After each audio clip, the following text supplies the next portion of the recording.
Do Ryals, and we back again, just for you. Hey, hopefully everybody's doing all right. I'm gonna let it build up a little bit here in the chat. Pick it up. Stop acting like you can't do nothing. Yeah, so let the chat build up a little bit here. Hopefully everybody's having a good day. Yeah, so let the chat build up. Go ahead and get this up. What up, Billy? What it do? What it do? What up, Terrence? What's good? What's good? It's good. I'm about to break into this here. Talk a little football. Talk a little Cowboys. Talk a little NFL. Listen and react to a couple small different clips, mostly on Cowboys, but there'll be some that is not Cowboys related as well. Go ahead. I'm trying to get a few things together here.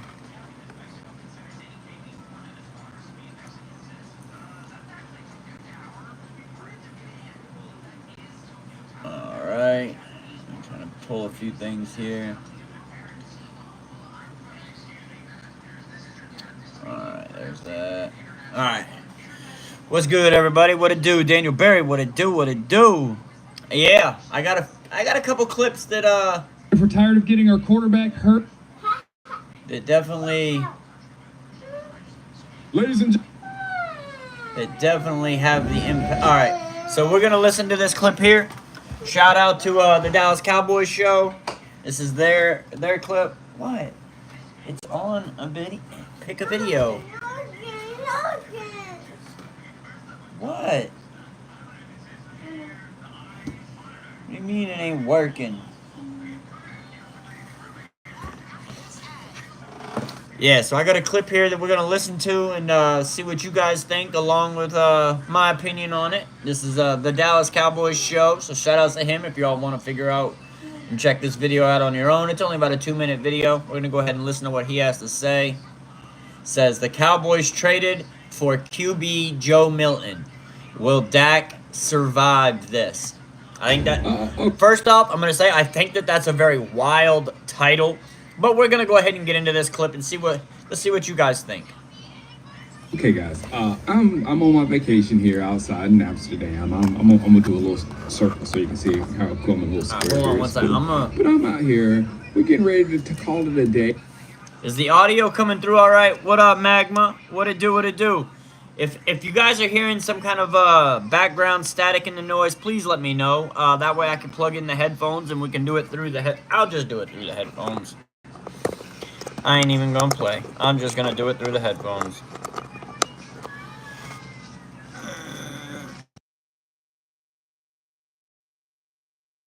All right, there we go. We got the my bad, not the headphones, the microphones. So we got the microphones plugged in. We're gonna go ahead and play this clip now. And I think it's kind of wild to say, will Dak Prescott survive this? Do people not understand? Joe Milton, yes, has high praise, high potential. But what that means is he still has to develop. We also have a question mark on Joe Milton on the fact that for the career starts that he had in college, this man is 25 years old coming into his second season. That's actually, for a second season NFL player, that's actually a few years older than you would expect. Normally, you would expect 20, 21, 22. But this man is already 3 years beyond that, and he's only going into his second season. Could this mean that he has more time under his belt? This is something that I'm going to look into to try to figure it out. Yes. Do I like cheese balls? I mean, they're good. But I'm going to go ahead and play this clip now, and we'll figure out what we think. What up, Sarah? What it do? And I look at my phone, and I was like, wait a minute, the Cowboys traded for who? The Cowboys traded for Shanko's boy? Is that what just happened? So I'm like, I tell you what, I got the same feels. I got the same feels as I did. Remember, I was working out in the gym, and we drafted Dak Prescott, and I ran out. I had to make a video on my phone, and I said, "We got him. We got Dak Prescott," because I felt something. I feel something with this one. This one has potential to be something. Okay, so because this guy had a feeling when we drafted Dak Prescott, he now has got a feeling again because we traded for. Now, granted, it is in the same manner, as in we're getting a backup quarterback for a depth, for a insurance piece. But golly, man, some people are just biting on this way harder than they should. I believe he has phenomenal potential, but I just don't think that he's ready to take over the position yet. I think there's still some development that has to happen. I think it's a bonus that Joe Milton actually picked the Cowboys. The Eagles there was a couple teams that sent him an offer to the Patriots, and he chose the Cowboys, in fact, because it was a lifelong dream of his. He grew up with his parents being Cowboy fans. So he was born into the Cowboy Nation. But let's go ahead and get back into this. Something on the other end. I can't say nothing right now because what Dak, up, Jace? He's in my opinion still one of the top quarterbacks in the league or whatever. But the other things that this guy can do is, I will say, the 80-yard bomb that this guy can do, Joe Milton, at the flick of the wrist, is entertaining at the least. Like what Brian Schottenheimer came into this saying was that we are getting people because they have certain traits. We are looking for traits in different players. We are looking for a bunch of different things for these players to have role positions.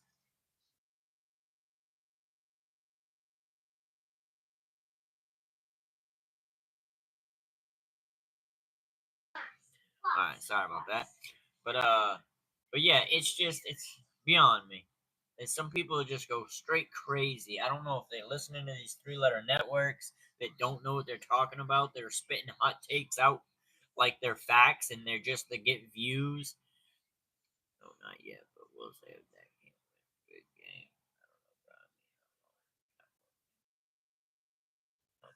game. Dude, Dak's only been here for 10 years. The hump is 30 years. So, I mean, the hump isn't Dak's hump. It's the Cowboys' hump. The hump was there before Dak. And who knows? For all I know, it could continue beyond Dak. Like I said, it takes all 53 men and the coaches to win a Super Bowl. It's not going to be based off the back of one player. That's just not the way it works. It's a team game. the things that we have been wanting our quarterback to do for a long time, the running, the deep ball, all this other stuff that we just haven't had or whatever. So if Milton can develop like Dak developed, if Milton can develop, man. I'm giddy. This dude sounds like a clown. I don't know you, Dallas Cowboys show. I have no idea who you are. Never really even seen any of your videos before. But you sound like a clown talking about your giddy over a 25-year-old second-year player just because he has good potential. Like, the potential could go either way, though. Yes, he had one good game against the Bills backups. Like, I feel like we are putting people on pedestals way before they deserve to be put on that pedestal. What up, back shots? What it do? Secondly, we really have a backup quarterback for something that goes down the road if that goes down. See, to me, that's what I'm happy about, is that we have a quarterback that is probably better than Cooper Rush coming in as a backup, as an insurance policy. For any reason. So I I am as happy as I can be in this moment. I guess you know what I'm saying. We're Cowboys fans, so it's just we don't have many things to celebrate these days. But this little thing right here, this little thing right here, probably got me in training camp this year. This little thing right here probably got me in attendance to training camp with you because I want to see that arm live. See, I wish that I had the ability to be able to go to training camp and stuff too. What do you need? Oh, well, if you don't mess with it, it don't fall.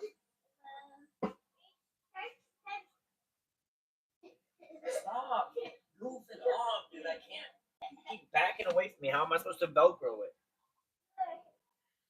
Right. Dude, you did it on purpose.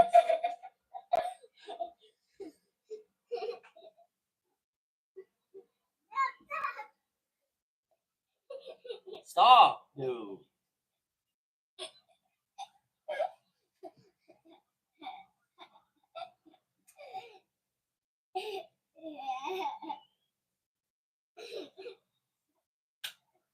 Stop.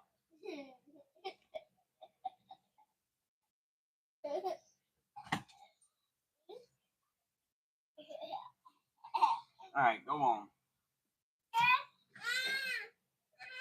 All right, sorry about that. What up, Taylor? What it do? What it do?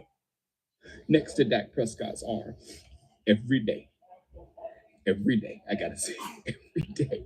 Okay, I got a lot going on this channel. There's a lot happening. I will say that it is for sure intriguing, and it is for sure a want-to moment. What up, Big G? It does make you want to watch because this man has a cannon for an arm, and that I do like. So we'll have to see how that goes. I'm gonna go ahead and Yeah, if I had a big trade we're gonna see what Pat McAfee has to say about this trade here. this morning. Watch, they try to monetize me for some bullcrap. What up, Gabriel? What it do? What it do? Huge. I don't know if you heard or not. Bazooka Joe Milton, formerly of the Bazooka Joe. Hey, that's his new name. Bazooka Joe. University of Tennessee, then of the New England Patriots, has now been. Shout out Pat McAfee. If you guys want to see this video in its entirety, it is only a 5-minute video, but go over to Pat McAfee, check him out. I do not own the rights to the content or the audio to this video, but make sure that y'all like and subscribe. Traded to the Dallas Cowboys. Wow. Alongside a 7th-round pick, in return, the Patriots will get a 5th. Vaping ain't got nothing to do with a cool factor or non-cool factor. Vaping has to do with a nicotine addiction that I've had for probably 20 years, that instead of smoking cigarettes in the house or on camera, I choose to smoke a vape or not, try not to smoke cigarettes around my children or anything like that. What up, Kennedy? I do the vape form because it don't stink, it don't linger, it comes and it goes. Yeah, if it was as simple as that, I would do it, but that ain't how it works. Addiction is a crazy thing, and nicotine is something that is very addictive. Round pick.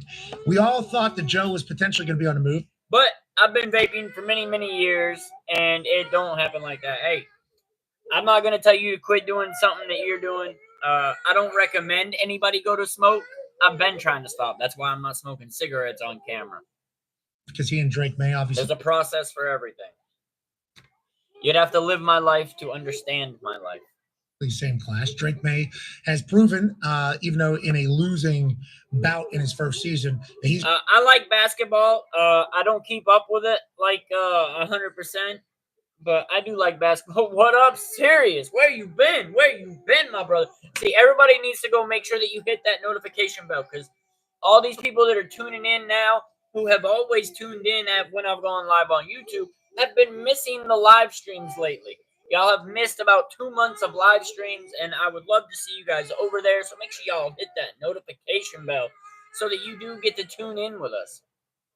He's going to be a guy making throws all over the place. Then Joe Milton got some playing time, and I'll tell you what, he was good. He could spin it. He could do a standing backflip. Obviously, not a lot of humans can do that in full pads. You have to be an incredible athlete to be able. Oh, ain't no bad, Sirius. Or Gabriel, no reason to be bad. No reason, brother. Man, this is mostly obviously a football channel predicated majorly on the Cowboys. But once the football season does kick off, we'll be live streaming more than just Cowboy games. I usually live stream every Thursday night game from 9:30 on. I don't get the very beginning of it, but halftime on. Monday nights I usually get from 9:30, 10 o'clock on. And then Sundays I'm usually live from 1 o'clock until about 11 o'clock at night. I try to get all 3 slates of games. So there's going to be plenty for us to watch, plenty for us to enjoy.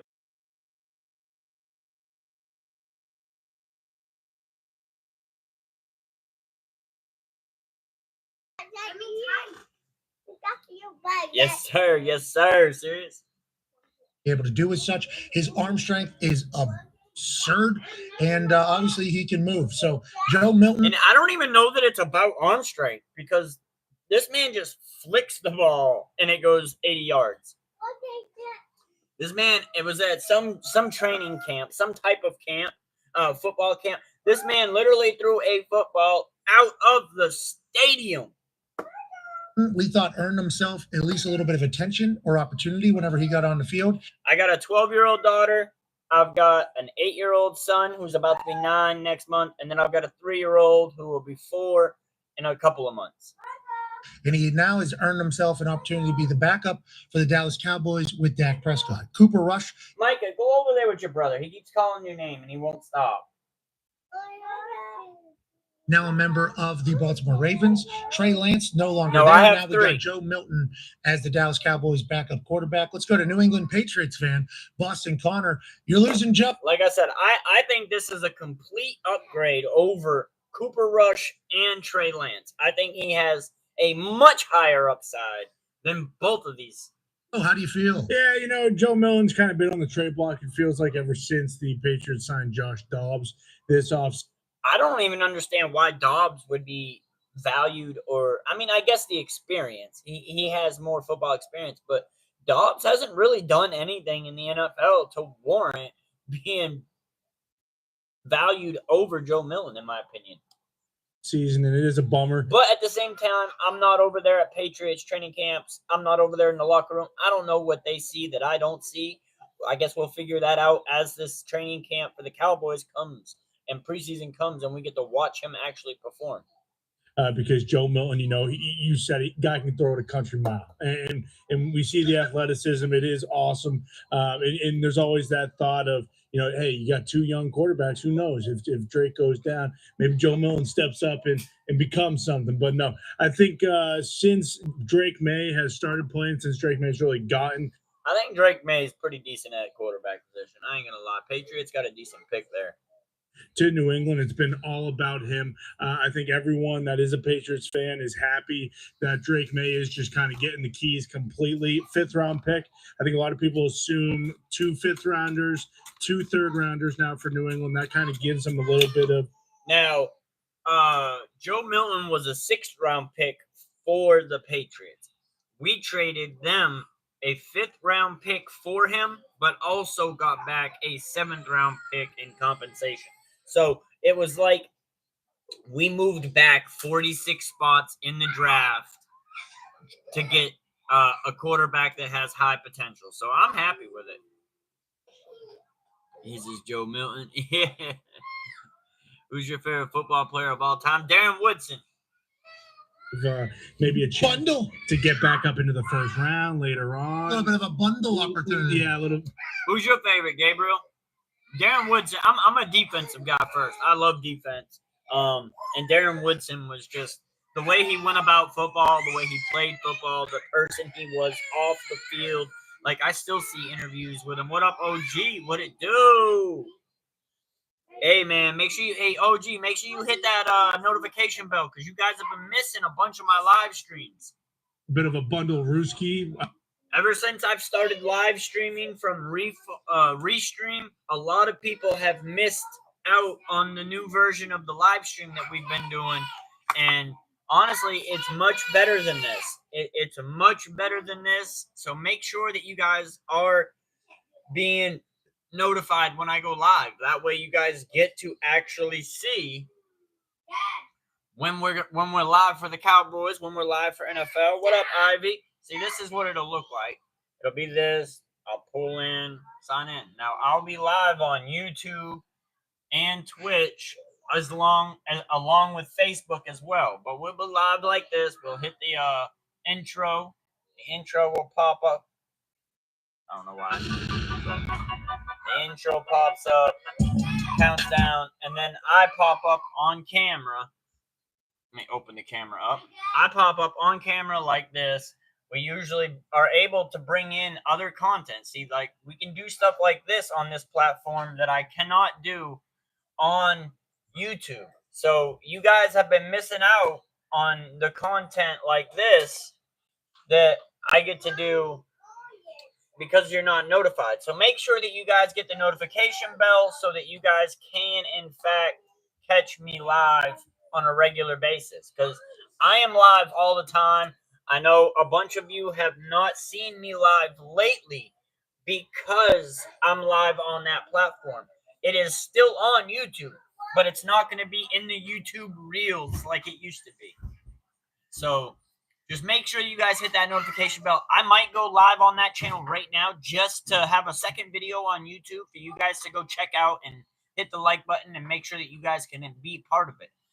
So that will be live here in just a second for that reason. So yeah, there'll be many different things that we are able to do with this platform. So please make sure that you guys come and check it out so that you guys are able to definitely know when we go live. It is live right now. If you want to go check it out, it's on the same page.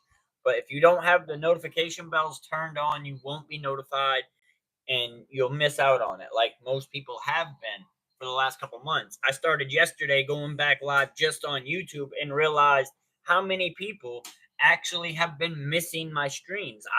I'm assuming it's because they're not seeing it or they're not getting notified because of it. Because otherwise, if I go live on YouTube, you guys are joining in. Y'all are here. So, Ivy, you ain't been around for 2 months. Sarah's here every day. Sarah's here every day. But we are actually at a standstill. Milton's a locker room cancer. That's why we dealt him up. I'm going to have to dig into that because I haven't heard anything about the locker room antics yet. Backshot, you agree that the other stream is way better? Exactly.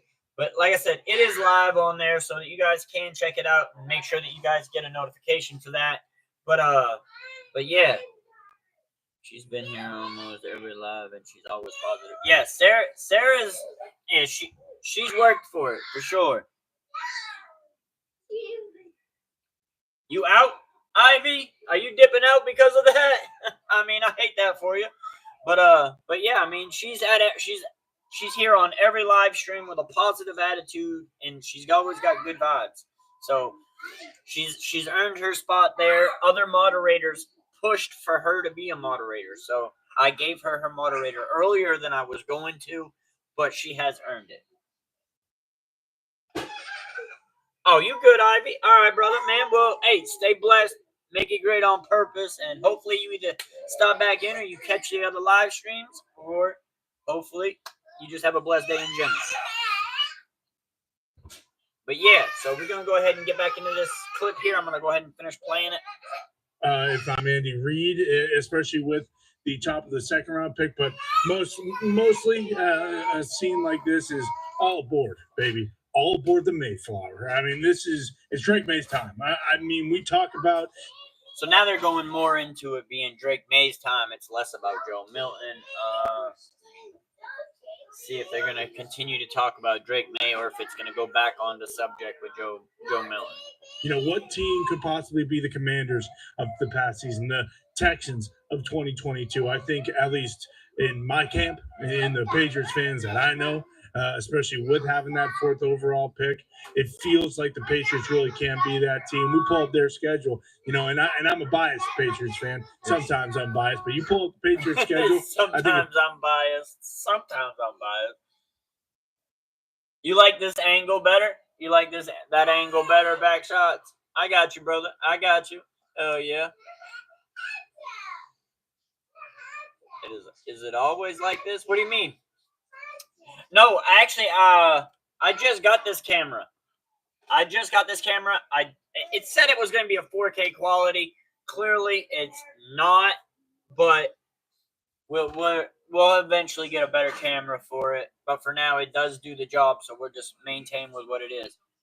All right, Gabriel, man, you stay blessed, brother, man. Make it great on purpose. Not to say, hey, there are 9 legitimate wins, possibly 10, possibly 11. Well, look, we might screw around and win 11 games, and I'm not saying we're Why not perfect season? Hey, that's always there's always Why not start one game at a time, but whoa, they going crazy talking about Patriots having a perfect season. They couldn't even accomplish that fully with Tom Brady, as they almost did, but they lost to the Giants in the Super Bowl. So it didn't end up working out for them. I don't think Drake May is going to bring that season to them either. But I would love for them to go back on talking about Joe Milton, like the title of the video says, because that's what the main video was supposed to be about. So, look, that's possible, and I think the hope. I can't play music, Ivy. I can't. Man, YouTube has been copyright. YouTube literally copyright struck my channel for doing emotes on Fortnite.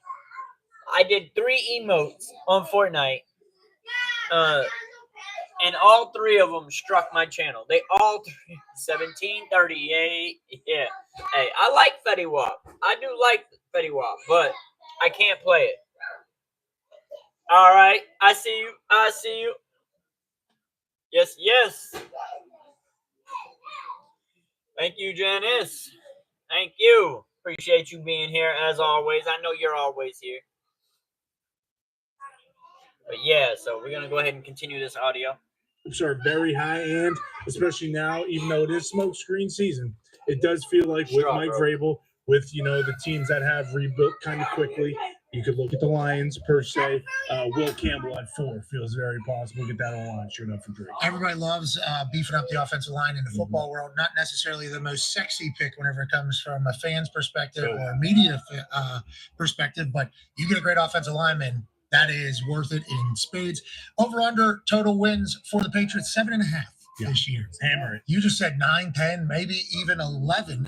Boston Connor, a New England Patriot fan. But I'll tell you, after watching Drake May through certain things and then hearing the shit we hear about behind the scenes and then knowing what we know about Vrabel, who's able to win games. He became the number 1 seed in the AFC with the most amount of guys heading the IR. You're talking about guys getting dropped on our team on Thursdays in very important positions and them somehow winning. Tannehill, a quarterback, Derrick Henry, a running back. You do recall these times. Vrabel wins. Seemingly. Yes. That is kind of our thought. Now that he has a quarterback, franchise guy, and an ability to compensate people up in New England, maybe it is maybe it is the time for the Patriots to be back. And maybe it is because the Mayflower's delivering it all. I just wanted to add a quick little tidbit because I saw it. All right, yeah, so they're done talking about Joe Milton. We'll move on from this video. But that, man, it's just absolutely asinine. Some of the glaze that people are putting on Joe Milton. Now, obviously, some of the Patriots fans aren't going to say good things about him just because they're a little bit salty that they lost him. In the grand scheme of everything, he only got to play 1 game for him. But a lot of people saw the big arm that he has, and they were willing to fall in love because of that. Now, he has good moxie, and he had a good game against defense of Buffalo that was mostly backups for the last game of the season last year. He did end up winning the game ball, though, because he played so well. So I'm not mad at him. What I like about him most is the fact that as a quarterback that can run the ball really well, he does not look for the run. Even when he scrambles, if you look at his film, he is looking for the pass. He keeps his eyes downfield. He still scans the field, and he can make a completion doing so, as we saw many times in that one Patriots game. We want to run the ball real well. All right, so this is another video, DLLS Sports. You can check them out if you like the video or if you like the audio. You can go check out their channel for the full content of it. It says, would drafting Kelvin Banks fix the left tackle position? We'll get into this here a little bit. Well, how about we fix the offensive line with the best lineman in this draft class, Kelvin Banks, University of Texas. And I love that intentionally with the piece. Dude, No, it doesn't matter. Let him eat them. There, I do think it's the best offensive lineman in this draft class. And good news for you, Jesse, is that it will also lead to the debate of how long are arms and how tall are people and where is he going to play. Because he played left tackle at the University of Texas, and some people are going to play him at guard in the NFL. And some. Now, I think Kelvin Banks is a standout tackle. I think he would be a heavy addition to the Cowboys locker room for as far as O-line. I think that could be very beneficial for the Cowboys. I have a hard time believing that the Cowboys are going to go 2 drafts back-to-back with taking left tackle at their number 1 pick. I just don't think that they're going to do that. I could be completely surprised and thrown off and be completely wrong, but I just feel like that would be the Cowboys admitting that they made a mistake with who they picked up last year in Tyler Guyton. And we all know the Cowboys, who air quote that we've been in a 30-year drought, they don't like to admit when they're wrong, which in return obviously makes it hard for them to correct the issues that they then got wrong. So we'll have to see. Let's see what these guys have to say about what they've got to say about the actual picking of Kelvin Banks. I'm going to try to play him at left tackle, but I love me some Kelvin Banks. He's my favorite offensive lineman in this draft class. If he went at number 12 overall to the Cowboys, I would bring him into camp, and I would say, hey, Pablo, what it do? Hey, make sure you also are checking us out on the other – I'm live on YouTube in 2 places right now on YouTube. So make sure you guys also check out the fact that we are live and I am showing the video to this audio on my other live stream. I'm just trying to get everybody adapted to the other platform that I stream from because I've been missing a bunch of you because I haven't got to see you guys in forever ever since I started streaming from the updated platform. So please make sure you check out the other side of this channel. We are live and we are actually showing the audio to this clip that we're listening to right now. We're showing the audio and the video, so make sure you guys check it out. line up at left tackle? Sure. Unless Tyler Guyton looks like he's had a nice summer, then go play right guard. Is that a weird thing to do if I'm picking a guy at number 12 overall, to not be dead set on where I'm lining him up? I think so. I think so. I think if you pick him at 12, you make a decision today. You're playing left tackle, Tyler Guyton. You're going to play right guard, or have some swing tackle position, maybe a little bit of right tackle as well. But if you pick him this year, you make the decision that he's going to get the first dibs at left tackle. Well, I love him. Like Kelvin Banks is a guy that was he had some of the. As a Texas Longhorn fan, Kelvin Banks is that dude at tackle. I think if he's not the best tackle in the draft this year, he's one of them for sure. I may on here also do a mock draft or 2 after this audio that we're listening to.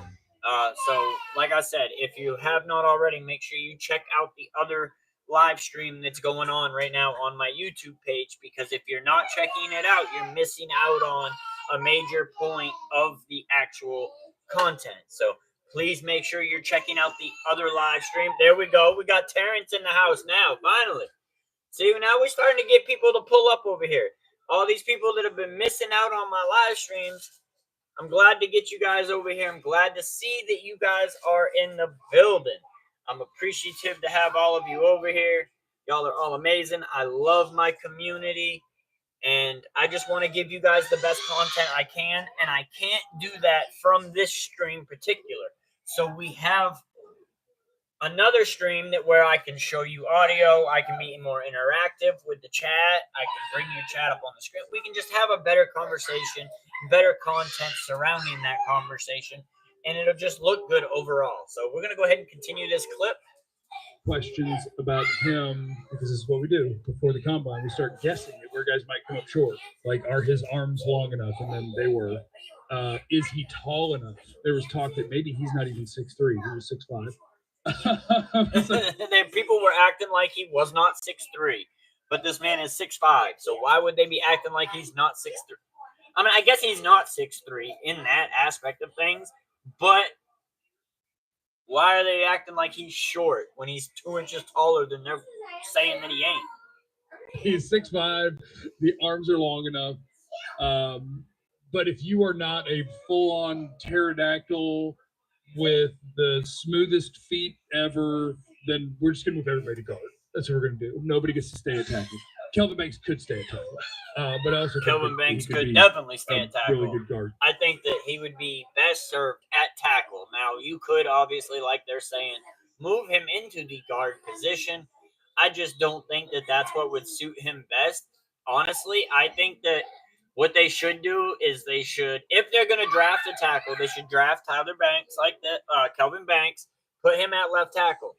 Take Tyler Guyton, who we drafted last year, who was a right tackle in college, put him to learn underneath Terrence Steele at right tackle, so that once we get to a point where we have to re-sign Terrence Steele, that we have the opportunity to have the player underneath him that has developed. And now granted, he's a first-round draft pick, so that's something that the Cowboys aren't really interested in wanting to do with him, I'm sure, is to put him on the bench like he was a fourth-round draft pick and let him develop behind the starter, Terrence Steele. But I think that might be what best fits him. I think that might be what benefits his career in the long run so much better. Agree. Yeah, right, Terrence? We definitely need help there, brother. Definitely. I agree. Because a lot of tackles, I feel like the way that they are able to move, like Kelvin Banks, one of my favorite things is flexibility, which is a weird thing to say about offensive linemen, I think. Yeah, flexibility. Flexibility is definitely a rare word to say when you're talking about O-line players. And the simple fact that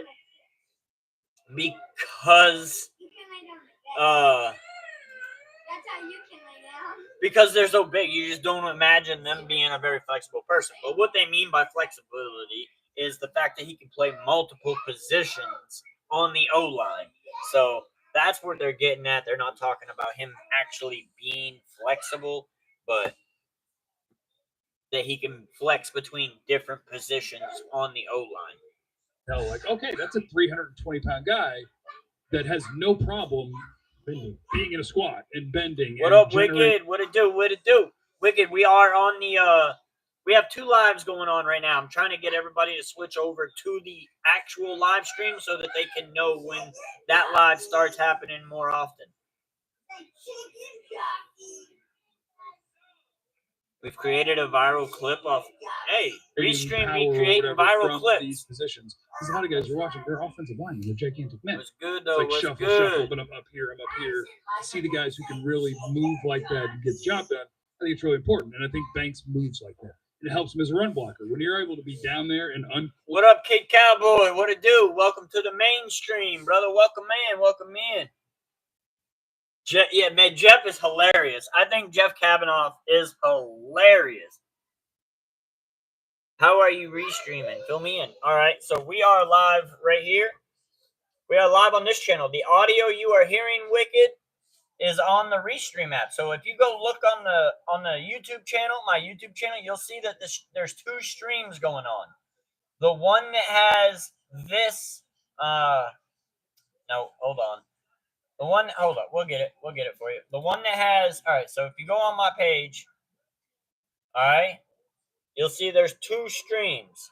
This one right here is the main stream. This is the one I'm talking to you right now on, Wicked, on the just YouTube side of things. And then this one is the stream where I'm live all the time. I am always live. If you guys go look, I am always live. 4 hours ago, 9 months ago, 2 days ago, 1 day ago, 6 days ago. Like, we are always live.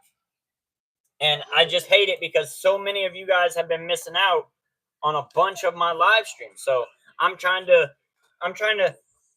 get it switched over and get some of you guys switched over so that you guys get to actual enjoy the better content that I can produce on that stream.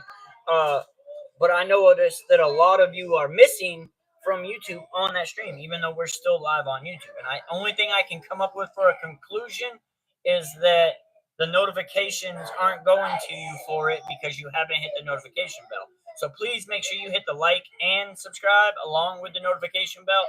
That way you do get notified, and so that you guys can be a part of every live stream that I throw up if you're available. Obviously, if you're not available, I understand. That just is what it is. But I just wanted to make sure that I try to get this point across so that you guys understand what I'm talking about. Watch out, Jeff will rub off on you and fill you up with QB Kool-Aid. Yeah, Jeff. Surprisingly, though, Kid Cowboy, Jeff has been really negative. Jeff has been really negative this offseason towards the Cowboys franchise, who was normally Mr. Positivity. Jeff Kavanaugh right here. Obviously, the other guy beside him is Jesse Hawley. Missed the first and fourth and long. But yeah, and his Jerry Jones impersonations are spot on. Like, his impersonations are spot on. I know Kid Cowboy, you probably have known him because you're always in the 105.3 The Fan channel. So I know he used to be a radio host over there with 105.3 The Fan. So I know you've probably been around Jeff Kavanaugh even longer than I have.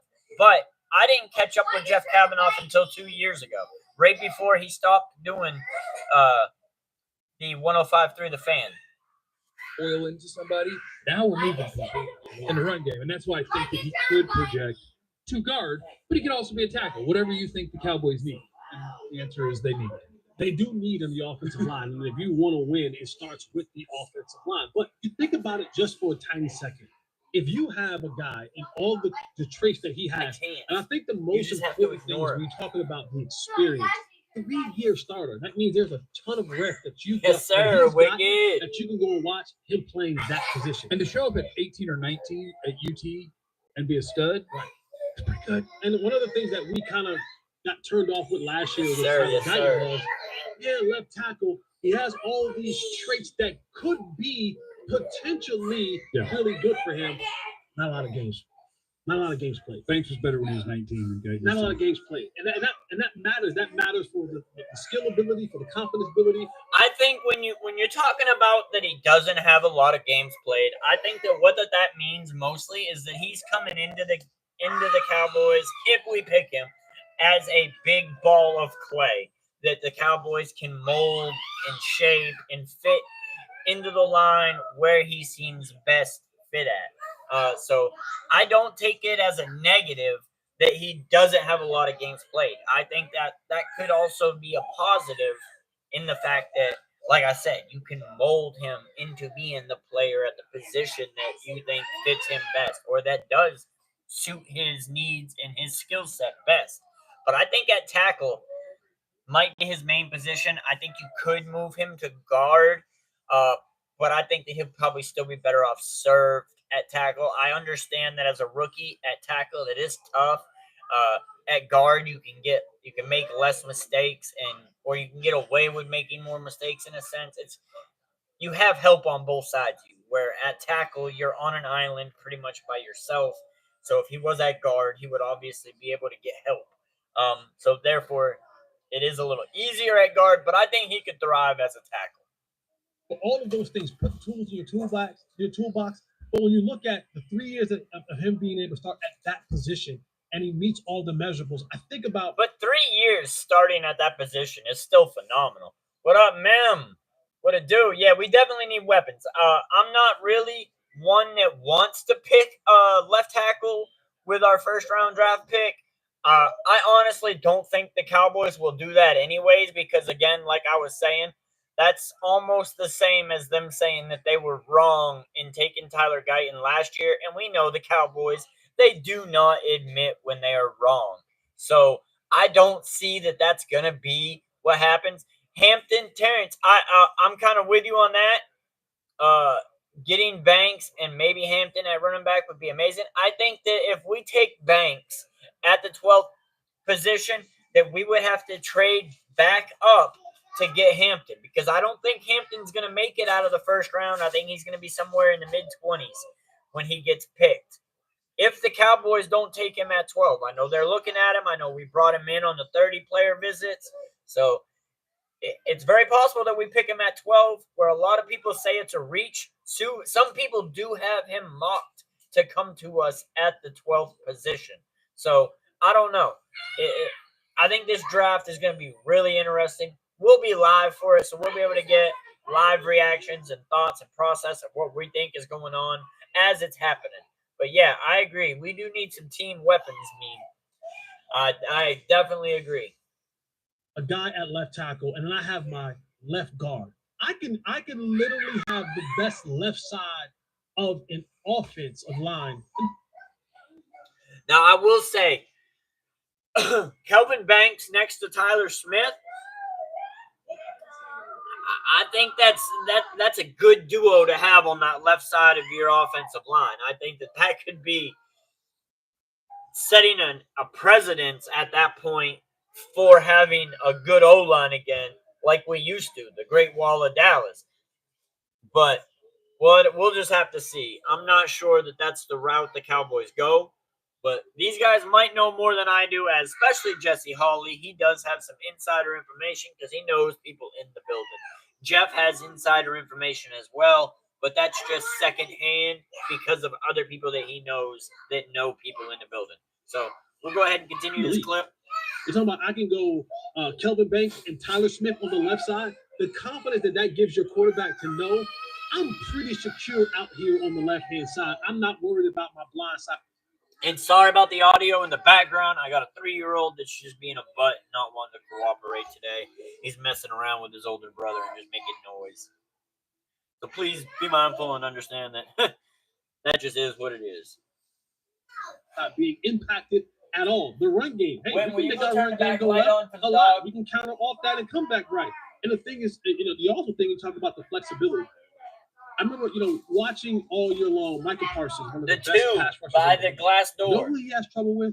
When he has to go up against the cat from Philadelphia, the right tackle from Philadelphia, Lane Johnson. Lane Johnson's him. But Lane Johnson, I think, is coming into the back stretch of his career. I'm be surprised that he plays 2 more years. You know why? Lane Johnson's big, Lane Johnson's physical, Lane Johnson's athletic. You're not stuck up and down. He's dancing with him, right? And so now if I get a guy like Kelvin Banks, a guy who can dance on that left-hand side, then I'm not worried about the likes of guys like Myles Garrett, Lil Mack, and all the other passers that may come that the Cowboys may face, because I know I have a left tackle athletic enough, strong enough, experienced enough to go out there and dance with these jokers out there, because they're showing them pads 1 second. I definitely agree with what he's saying here. That it's definitely reassuring to know that you have a tackle that can go out there and play the position at a high level and not have to worry about him. Because all last year we got bamboozled a little bit because Tyler Guyton, the first week against Myles Garrett, he played phenomenal. Yes, there was a couple little errors here and there, but overall, Tyler Guyton had probably the best game of his season last year was week 1 against the Browns. And he held up, and it gave us false hope, and then it kind of started to slowly fall apart the rest of the season. He started to kind of get his feet under him towards the end of the season, and he's been in the weight room all off season. So we'll have to see what that does for him, whether that pays off or whether it doesn't. But he is working adamantly towards it. Brian Schottenheimer has come out and said that Tyler Guyton has been in the weight room trying to bulk up, because I know that where his hand placement was and his quickness on blocking the bull rush was hard pressed to do. What up, Country Girl? Hey, Country Girl, you've been missing out. You need to go onto the channel. Hold on.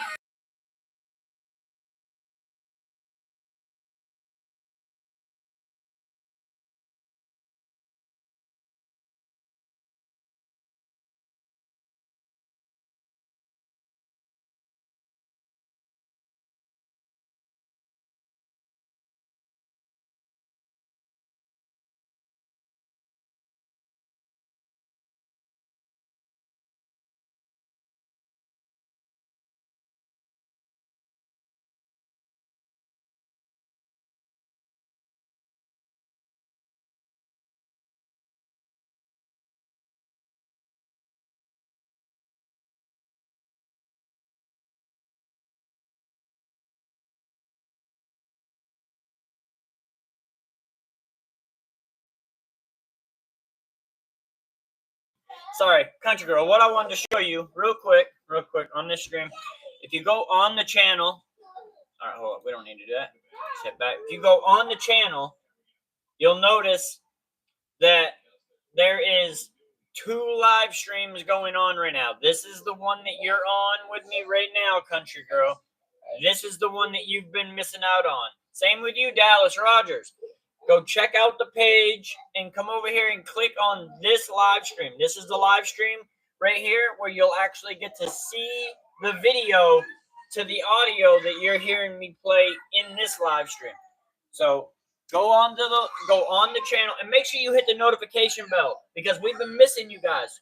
You guys ain't been around because of the fact that you ain't notified when we go live. But yeah, if you go on there, you'll get to see the full stream in its entirety and not just hear only the audio to it because when I'm on live here, I cannot bring in any actual audio. I can bring in audio like I am now, but I can't actually bring in any videos to show you. When I do it on this, I can actually do so. So make sure you click onto the channel and go check out the live stream that says Cowboys traded for a QB. That live stream right there is the one that you'll be able to view what we're doing from. You've been playing softball? That's what's up. That's what's up. Hopefully y'all been staying blessed, country girl and Rogers. Happy to see you guys back for sure, for sure. But yeah, I'm going to get back into this audio here. Dude, what are you doing? Why are you climbing on the railing? Get down. You just can't get away from me for some reason. If you want to go upstairs, all you have to do is lock the gate. Get away from me first. Hold on 1 second, guys. Sorry about this.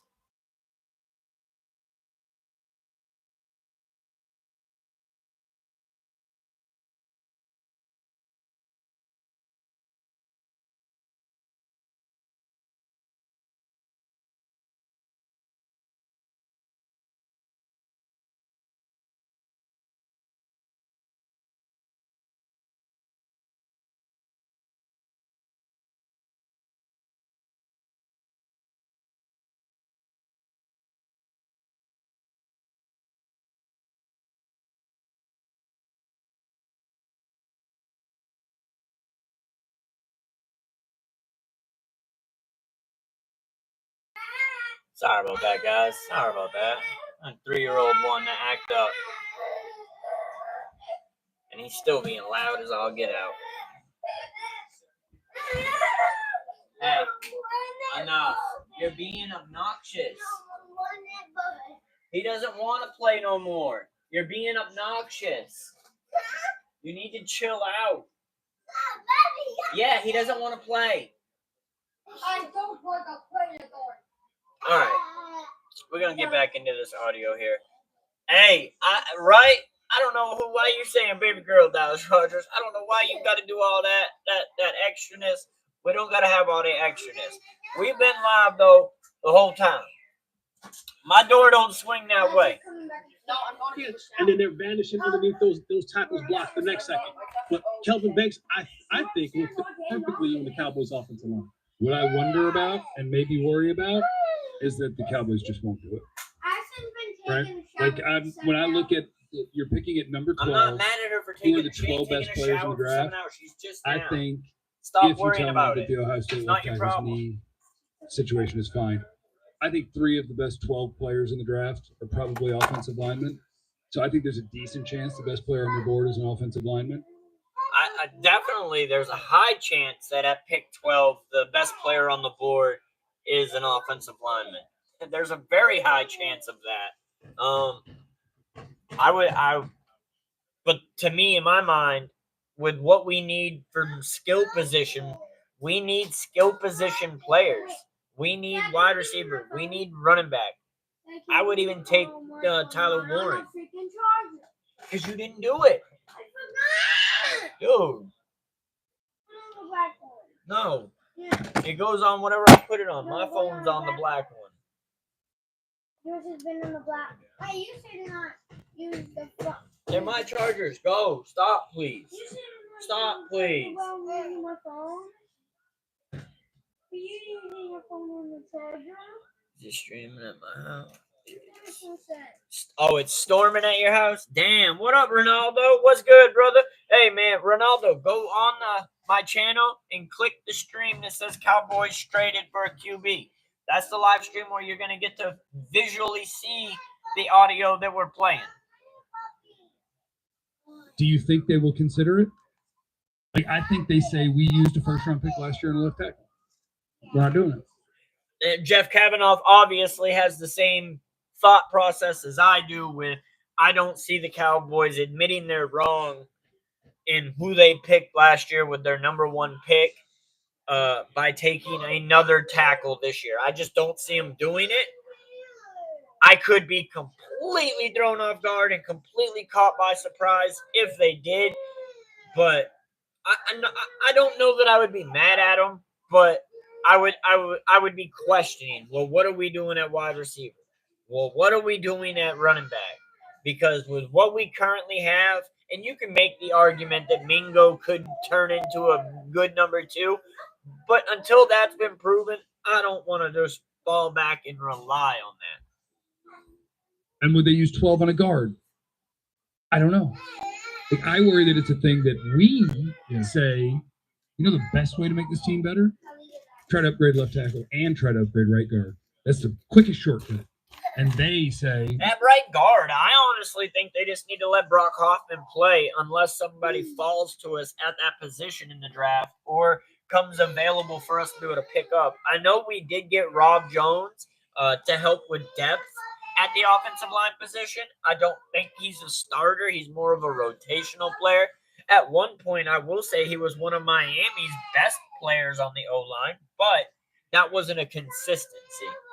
Yeah, we signed a guy to compete with Hoffman, and we used a first-round pick last year. Wait, either go off the stairs. I worry that's where their head is because they have other needs, and they go. You have him sitting here yelling beside my computer. I just think where in the I'm trying to copycat work, league, you look where across I'm on and the you line. go, man, Super Bowl champions. Know what they had?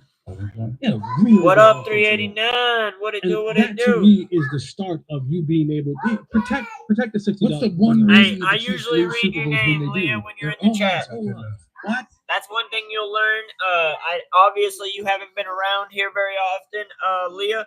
But if you come over here and you're talking to me in the chat, more than likely because of how I am communicating with the chat, you're gonna have your name be read multiple times. So, and I push unity and I push community support between the whole community. I want us all to be able to support each other. If you guys have channels that you're trying to grow as well, I suggest that everybody subs to each other. That helps give each other a core base. That's a starting point, a ground zero from everybody. And that ground zero will give you steps ahead because of the support you'll have from your community, which will be our community in return. And then you'll grow your own as well based off of whatever content you put out. Why can't Joe Burrow get deep into the playoffs again? O-line. You know, like the I don't teams think who have Joe- good all offensive line give the I don't think Joe Burrow's problem getting into the playoffs was his O-line. Last year, now granted, his O-line is a problem. Joe Burrow's O-line is a problem. What up, James? It's definitely a problem. But Cincinnati lacked defense last year. They literally needed defense to help them. Even with a poor O-line, they were still producing on offense. But they couldn't stop nothing. So themselves a chance each and every week. And I think the Cowboys, with the weapons that they could potentially bring in, you already have Dak, you already have CeeDee Lamb. I think solidifying and showing that offensive line. make sure as you come through, Leah, you hit that like, subscribe, and don't forget the notification bell because you'll be missing out on this content. Because if you go on my channel, you'll see that we have 2 live streams going right now. The one that says Cowboys traded for a QB is the one here where you will get to see the actual audio, video to the audio that we're playing. So if y'all want to be able to get the full context of my content, make sure you go on my channel, hit the notification bell, and hit the video that says Cowboys traded for a QB, because that's the other live stream that we have going on right now that's the main stream where we be streaming from on a regular basis. I'm trying to get people to go over there because I've been on there for 2 months now, and I haven't been coming on here. And I realized that a lot of people that were on here have been missing out on that stream. You have a good night too, country girls. Stay blessed. And good luck with your softball. Stop back in some more with us. Gives them the best opportunity to get to where they want to. They want to compete. You don't compete if you can't protect. Now, earmuff it for me just for a second. If you could just earmuff it for me. And here's the best thing. If you drafted Kelvin Banks at number 12 overall, and it turned out, just an okay tackle, could put him in guard, and he would go. But you need to calm down, though, Micah. Stop being so wild. But I can't watch anything. You are watching stuff. Kick everyone's ass. And I'm not mad at that. And I'm not mad at that. It's my backup plan.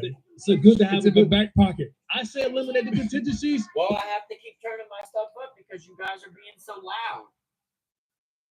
But hell, have one contingency Have plan. one contingency. Here is our very own draft expert and guru, the great friend Duffy, on. When you guys quiet down, I'll be able to turn my stuff down. But if what I got going on can't be heard because you guys are being loud, I'm going to turn it back up. So if you calm down and y'all chill out, and Micah, you chill out. You need to chill out. It's going into nighttime. It's 9 o'clock. You need to start chilling out. You can play with the bubbles tomorrow. What up? Sabria, what's good? What's good? What it do? What it do? Welcome on in. Welcome through. Hit that like button, please. I'm talking to you. Hey, if you go check out the channel and you go and hit the second stream that's live right now, it says Cowboys Traffic TV, you'll get better audio and visual. Texas left tackle Kelvin Banks. All right, time to. All right, so they're done with that take. That's done talking about will the offensive line being drafted fix the Cowboys O-line. I don't think that's going to be that easy. I don't think it's going to be that quick. But we're going to go ahead and play this. This is Aaron Rodgers has lost touch with reality. They're talking about what's going on with the Aaron Rodgers. So this isn't related to the Cowboys, but it's just an insight into what else is going on in the NFL right now. To really understand their decision-making process. They are back. Actually, who is this? I might not be able to play. This is microphone, so I should be all right. But into the corner with Aaron Rodgers. He's a free agent. He came to visit last Friday. We had a really productive day. I think Aaron is secretly still holding out for Minnesota. NFL free agency began almost a month ago on March 10th. And most. What up, Trent? Hey, Trent, go on the channel. Go on the channel, Trent, and click the second video that says that Cowboys traded for a QB. That is this video right here, Trent. That's the one where you'll get to see what we're talking about. Teams already have their answer at the quarterback position. The Seattle Seahawks signed Sam Darnold. The Las Vegas Raiders traded for Geno Smith. The New York Giants signed Russell Wilson. And the New York Jets signed Justin Fields, who, by the way, owner Woody Johnson said that he's going to be a total winner for them, and he's been impressed with them since his college days. It was either he or Trevor Lawrence, and I think he is going to be really good. Which poses the question, if you like Justin Fields so much, why did you select Zach Wilson with the number 2 overall pick? Now, if you paid attention, 2 of the quarterbacks that I mentioned in the opening of this video actually played for the Pittsburgh Steelers last year. But the Pittsburgh Steelers were waiting on one individual and one individual only to make his decision. And that's Aaron Rodgers. What was once assumed to be a decision that Rodgers would make within the first week or so of free agency dragged on all the way to Man, and Aaron Rodgers be saying some wild ass stuff. So it's just completely wild, some of the stuff he be saying.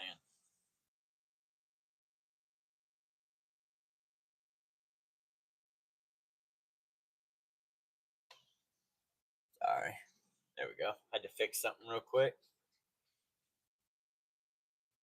Had to fix something real quick. Building the plane while we're flying in the air. Hold up. Wait a minute. Let me put that pimpin in it. Try to get this back corrected, guys.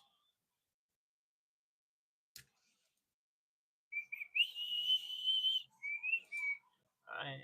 Conservative, so as little as possible.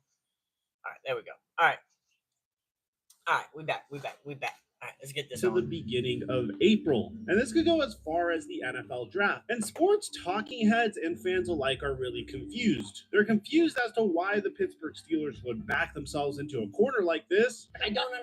It is kind of weird, like that the Cowboys, that the Steelers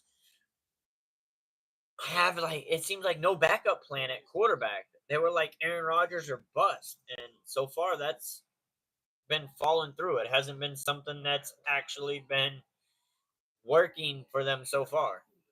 To really understand their decision-making process, they are backed into a corner with Aaron Rodgers. And they're even more confused as to why Aaron Rodgers would take this long. To me, this shouldn't be that hard, right? Like the Steelers want you, the Giants want you. It's not that hard. Make the decision. Right.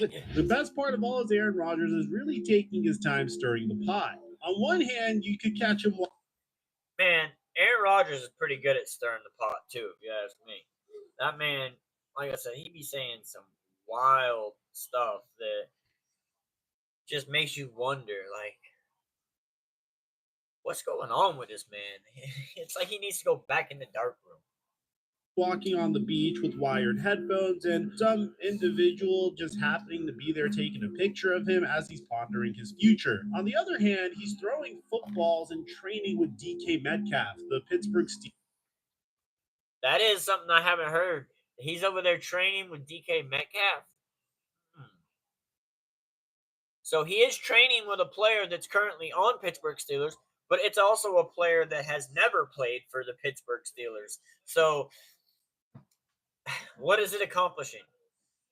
Are they just waiting until after the draft? I don't know. Steelers' newly acquired wide receiver. It just leaves me with more questions than answers, honestly.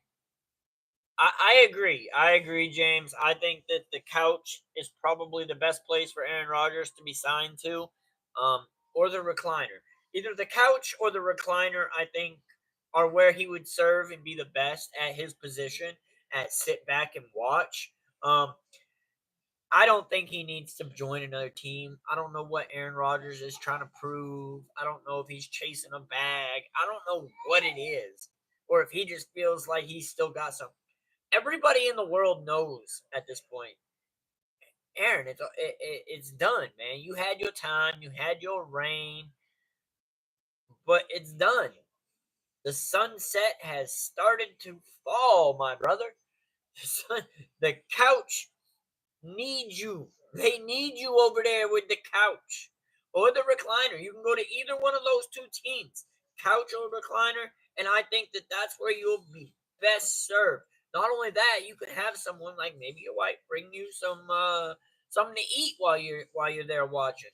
I don't know, but I think that's where you'll be best. And this was done on purpose. I mean, Aaron Rodgers and DK Metcalf spent hours with each other trying to become. They were there working out at UCLA. Acquainting with one another and training together. There were multiple high-quality photos that hit social. This looks like it was more of a photo shoot than it was a workout at this point. Like, they hired a guy to come take pictures of them while they threw a ball. There's nobody out there as far as, like, a training coach or anything. It's just these two. So, and a cameraman. So, to me, that screams more photo op than it does training op. But who am I? Media and even a video of Aaron Rodgers throwing the football to DK Metcalf about a week ago. So why would Rodgers do this? Well, this is what Ian Rappaport had to say about it. This was a planned throwing session. Sounds like it was a planned throwing session. Again, to me, that sounds like it was a planned photo op. They planned to have him over there and make sure that they could then get these pictures to post. Hey, look, I'm working out with DK. Pittsburgh, bring me aboard. I'm working out with your boy. but what is this doing?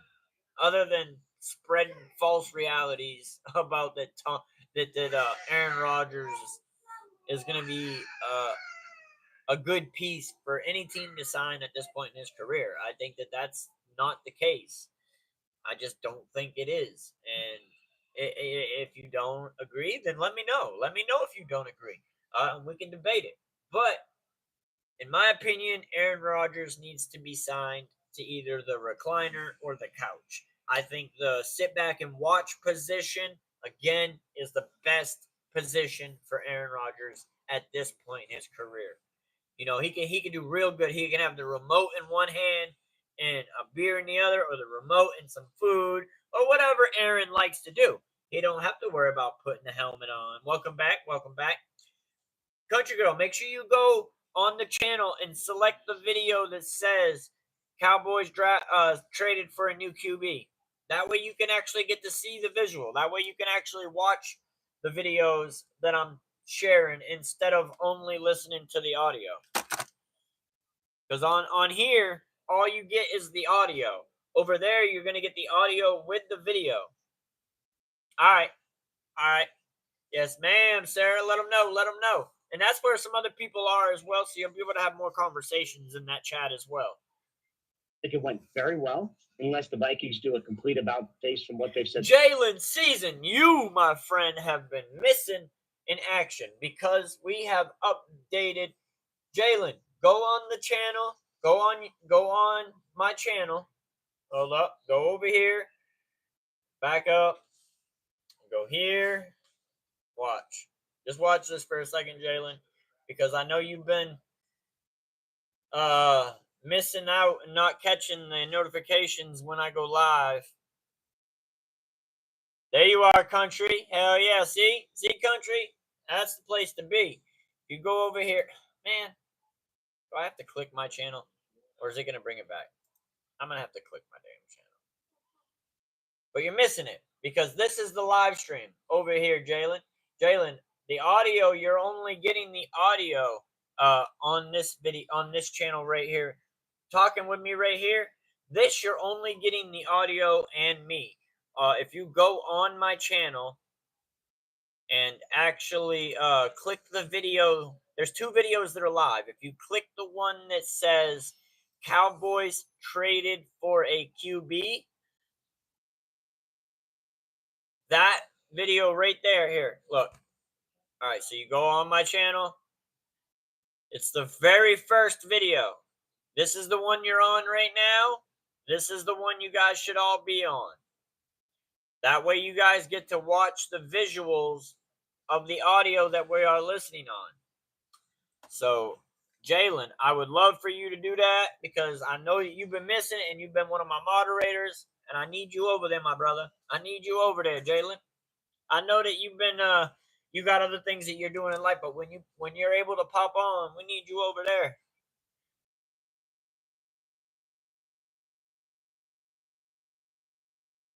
Yeah, that's why you've been missing the live streams. Because I've been live still almost every day. I still go live almost every day. Just a lot of people have been missing out on them.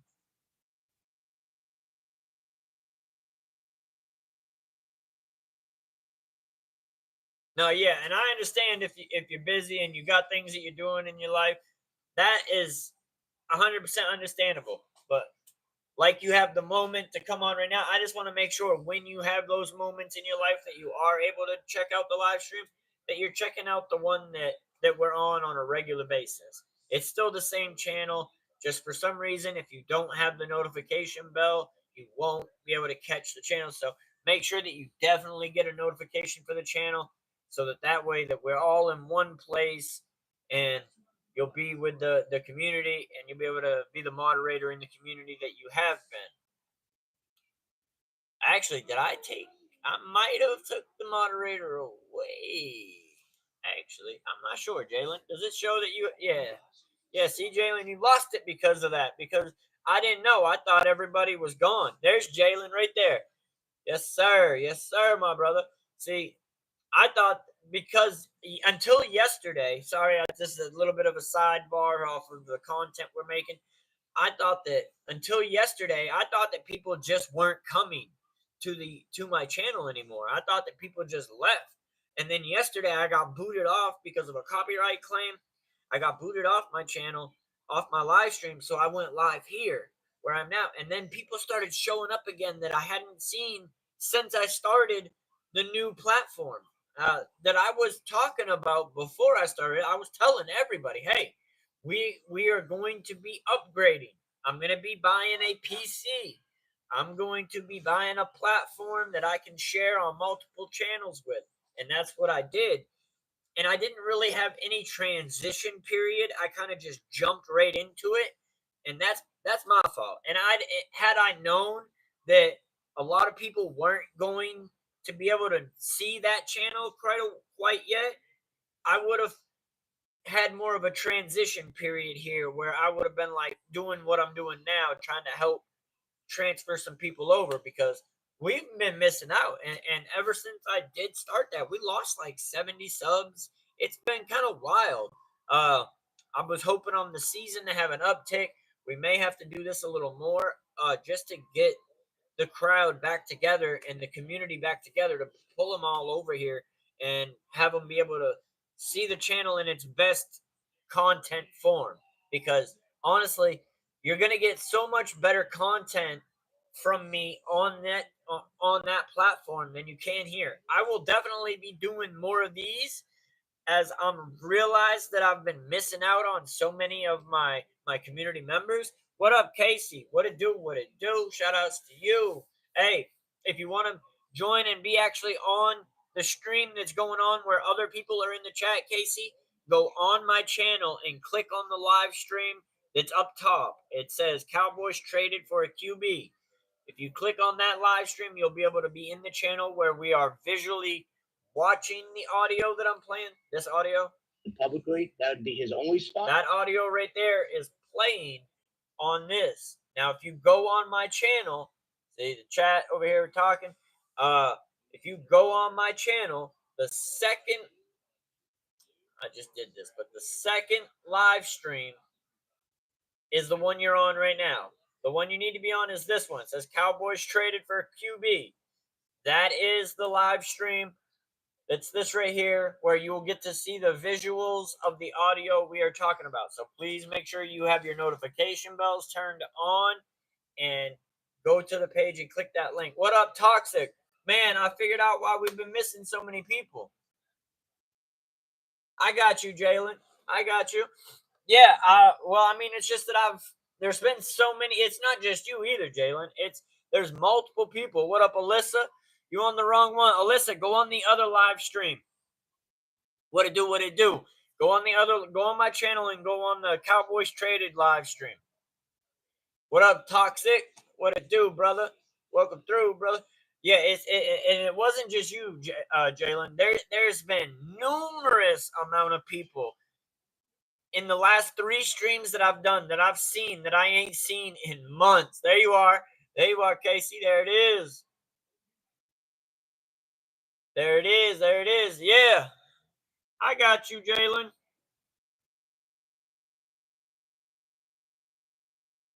If you back, Jalen. I got you. Oh, wrong person.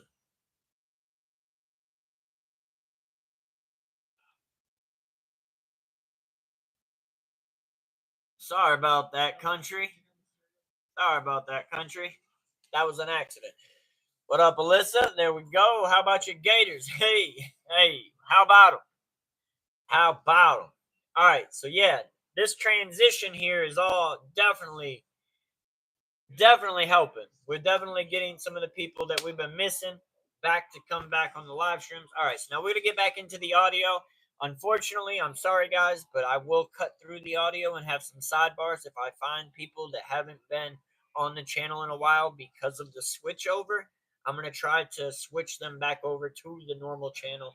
That way we are all together and the community can chat with each other as a whole.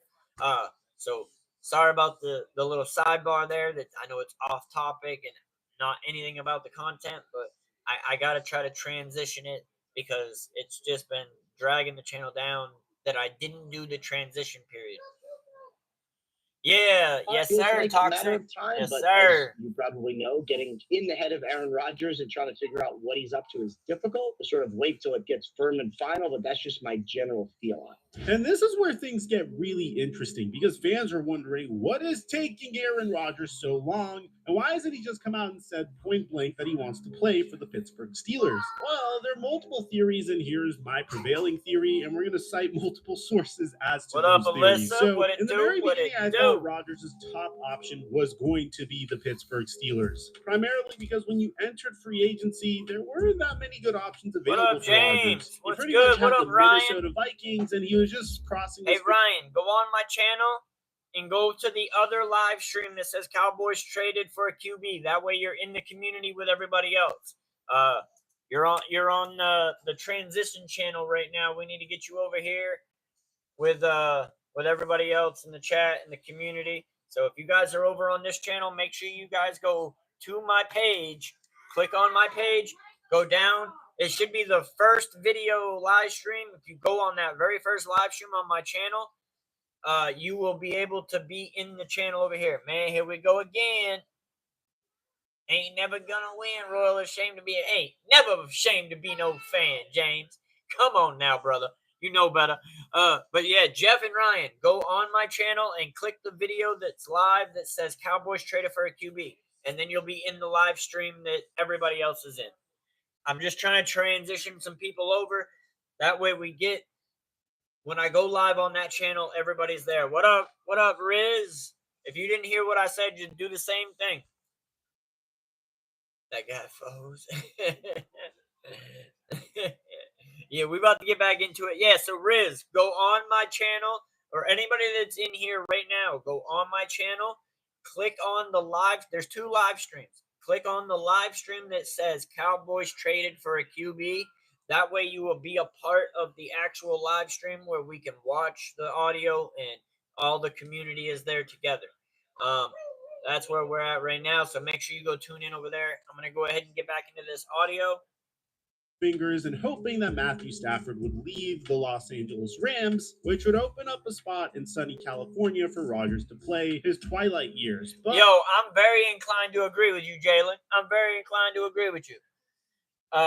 Look at Matt Stafford. What up, Jeff? There you go. There you go. We got you in the room, brother. That's where we need to be. That's where we need to be. Everybody, make sure you hit those like buttons. Make sure you get your notification bells up. That way, every time I'm on here, you guys know that I'm live and you guys can come join the streams if you're available. We're going to go ahead and play this audio. I love to watch streamers of teams that are dying to be great again. Yeah, like the Patriots. Yeah. We need to go find a Patriots streamer, huh? Or the Browns. Yeah. I know the Cowboys had a bad season. That is what it is. The Cowboys don't generally have repeat bad seasons. They don't. But we'll see. I could be completely wrong. Cowboys could not. They could falter and fall on their face. But I think that this year will be much better than it was last year. And I think it'll look different in the aspect of everything so far this offseason has had a difference to the process. So we'll see how this season goes. I think there will be obviously a learning curve in the beginning of the season. So I say week 6 to week 8 is where you actually start to see the Cowboys on the upward tick to where they are actually going to be playing for each other. The chemistry will be there. They'll know their assignments fully at that point. They'll have more of an understanding of how to play together as a whole, and I feel like they'll be much better. Oh yeah. Of course, Ryan. Of course, Ryan. Hey, the Patriots, I have a feeling the Patriots will make it there. I have a feeling the Patriots will make it there. And I feel like the Browns, I honestly feel like their drought's been bigger.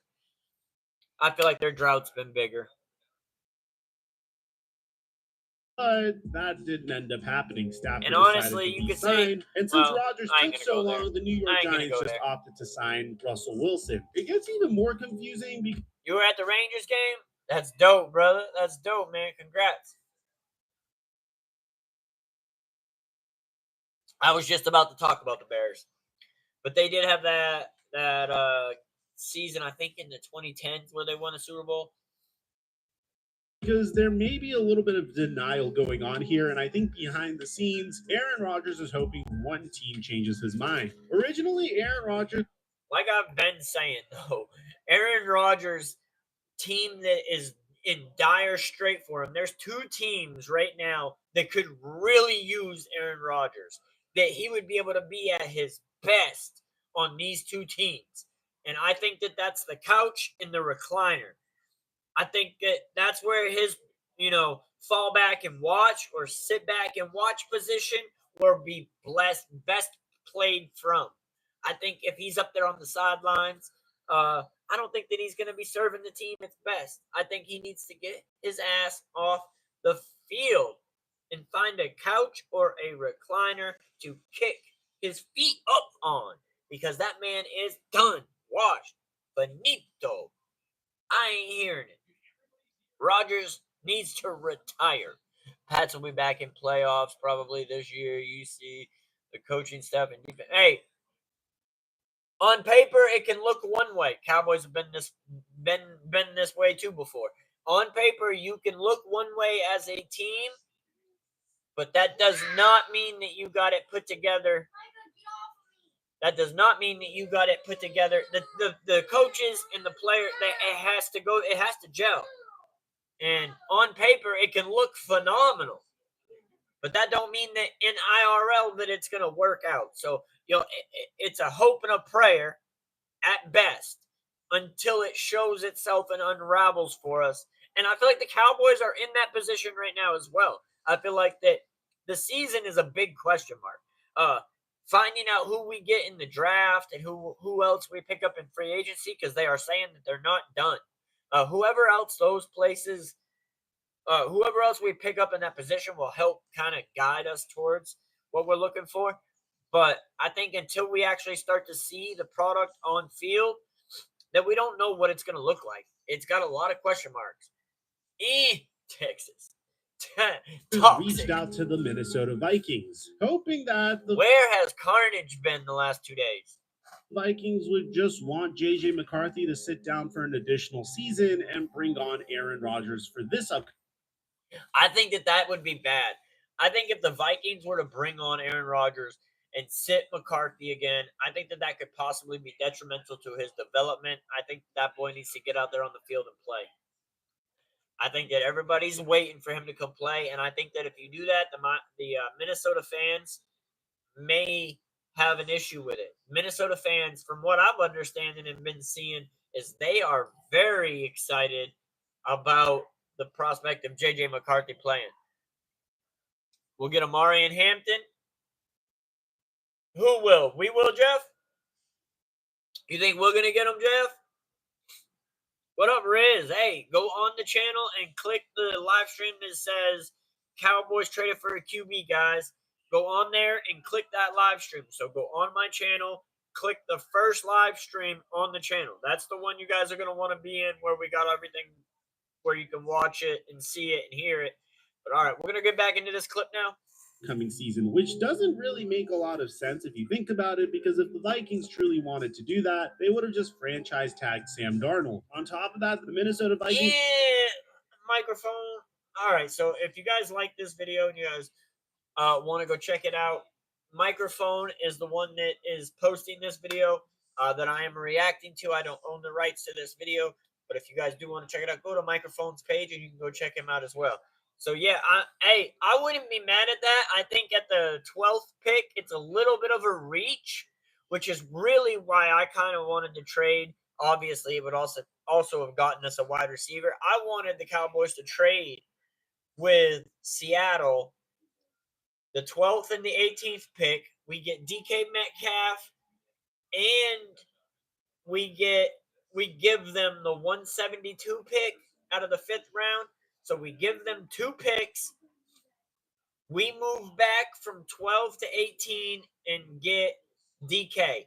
Now, obviously, the Cowboys would have had to pay him, and that might have been where the main issue was, is that he's going to be probably a $28, $30 million wide receiver. But now, if you get to come and play next to CeeDee Lamb, and you get people, and then at the 18th pick, we take Amari and Hampton and Dak Prescott, I think that there could have been encouragement that maybe a team-friendlier deal could have been talked about. I don't know how much lower, but I think it could have been closer to maybe even to 25. But I don't think the Cowboys really saw it into it or looked into it enough to know, and it kind of went to the wayside because Pittsburgh then picked him up. Have rejected multiple trade calls on JJ McCarthy, saying that they're moving forward with him as their QB. The team plans to add a veteran, but they're which is really what Minnesota needs to do. They need to go ahead. Yeah, I don't either. That's why I think that the couch or the recliner really need to get him. No, I know you guys paid him big money. What'd you guys pay him, Toxic? What did you guys, 30 million? Y'all give him 30? not pursuing Aaron Rodgers at this time. JJ McCarthy.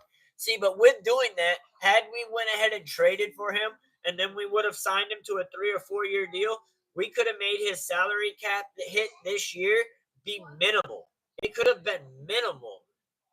So it would have helped open up the window for the Cowboys in there talking about we're all in, that we're in win now mode. I don't agree with it. I think that they're not all in. They're all in on trying to sell some bullish to us fans. Yes. They're all in and trying to make money. Yes. But are they all in and wanting to win a Super Bowl? I don't think that's necessarily what they're all in on. And if they wanted to show us fans that they would have probably gone and got DK or even Cooper Kupp, which I don't think is as good as DK. But we had Dak Prescott and CeeDee Lamb actively trying to bring in Cooper Kupp. Cowboys heard his price and were like, we're not interested. So obviously Cooper Kupp wanted too much money.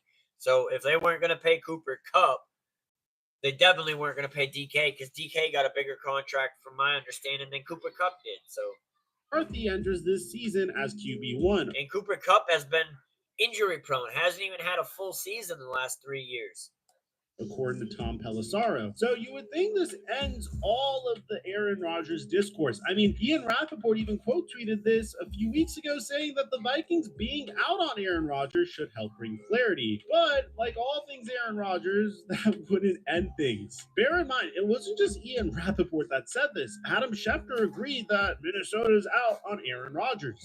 With Aaron Rodgers, we don't. Hey, hold up. Osman, Cowboys for life. You guys ain't been able to catch the live stream. So what I need you guys to do is I need you guys to go to my channel here. I'm going to demonstrate. I know this is a sidebar, everybody. I know we're doing another sidebar, but I'm trying to get everybody converted over to the channel where we need to be. You paid 5 years, 150 million. So 30, exactly. That's what I figured. But if you guys go over here on the channel, you'll see that we are live on 2 different streams. This is the stream you guys are currently on over here. You guys need to come over here to this stream. Cowboys traded for a QB. That live stream is where the audio that you're hearing, you'll get to see the visual and you'll get to see the chat. Like, this is the live stream where I need you guys to be. So go on the channel and click this live stream. Cowboys traded for a QB. This is where you are. This is where we need you guys to be. So make sure you guys go over there on the channel and click that live stream. I'm still going to stay live here because that's what I'm trying to do, is I'm trying to transition people over to this so that when I go live on this platform like I've been doing, I still get to see everybody that I haven't been seeing for 2 months because I didn't realize that I was going to have to do a transition period. So I didn't do one. So now I'm having to backtrack 2 months into being with this platform and try to transition and get everybody over here. But if y'all remember, the ones that have been here on this channel for long enough, y'all remember I was talking about getting a computer. I was talking about getting a platform. And we finally did it. And the problem with it was I did it and I kind of just dropped this and just did that. I should have had a transition period. That is completely my fault. I did not understand until yesterday that YouTube, or however it works, doesn't notify people the same way. So I've got to then go notify them. Yes, sir. I see you, Big Money. Welcome in. Don't be mean, double tap that screen. That's what we talk about. That's what we talk about. So yeah, Osman, I got you here. I got you here. That's what's up, my brother. That's what's up. Yes, sir. Yes, sir. All right. So yeah, Curtis, Cowboys for Life. Make sure you go onto that platform. Go on to my channel and click that stream. That way you're over here with the community and you get to see the visual to the audio that we are watching and reacting to right now. Obviously, Adam Scheffner has some weird ass face on my screen right now because of where it's paused, but that's besides the point. Rams house, hey, I appreciate you. What up, Jessica? Jessica, I know you ain't been here in a while because it's been different, but I need you to go on to my channel, Jessica, and click the live stream that says Cowboys traded for a QB. That's where you're gonna find our best your best content. We're live on 2 streams on the channel, so if you go on that one, that's where everybody else is right now. So once you get over there, you'll realize that that's where the community is. I need you guys to make sure you hit the notification bells so that you guys do get notified when we go live, because we've been missing y'all. I want y'all to stay a part of the community. I appreciate all of y'all.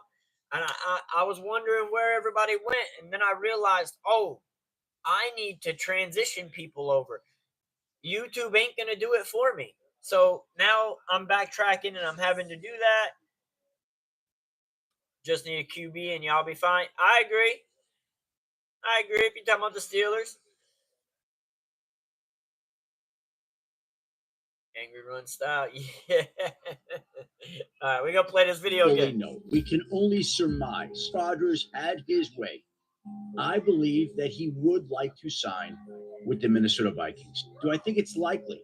No. But I just don't know that it's practical for the Vikings. This is a team that invested the 10th overall pick last year in J.J. McCarthy. Minnesota come around at some point in time and say, you know what, AJ's slow to come back from his torn meniscus last year. That could they then revisit Aaron Rodgers and say, you know what, this guy's going to give us a chance? Said that they want J.J. McCarthy as their QB1, but they won't rule out further talks with Aaron Rodgers. So now you're starting to get an idea. Why would Minnesota even do that?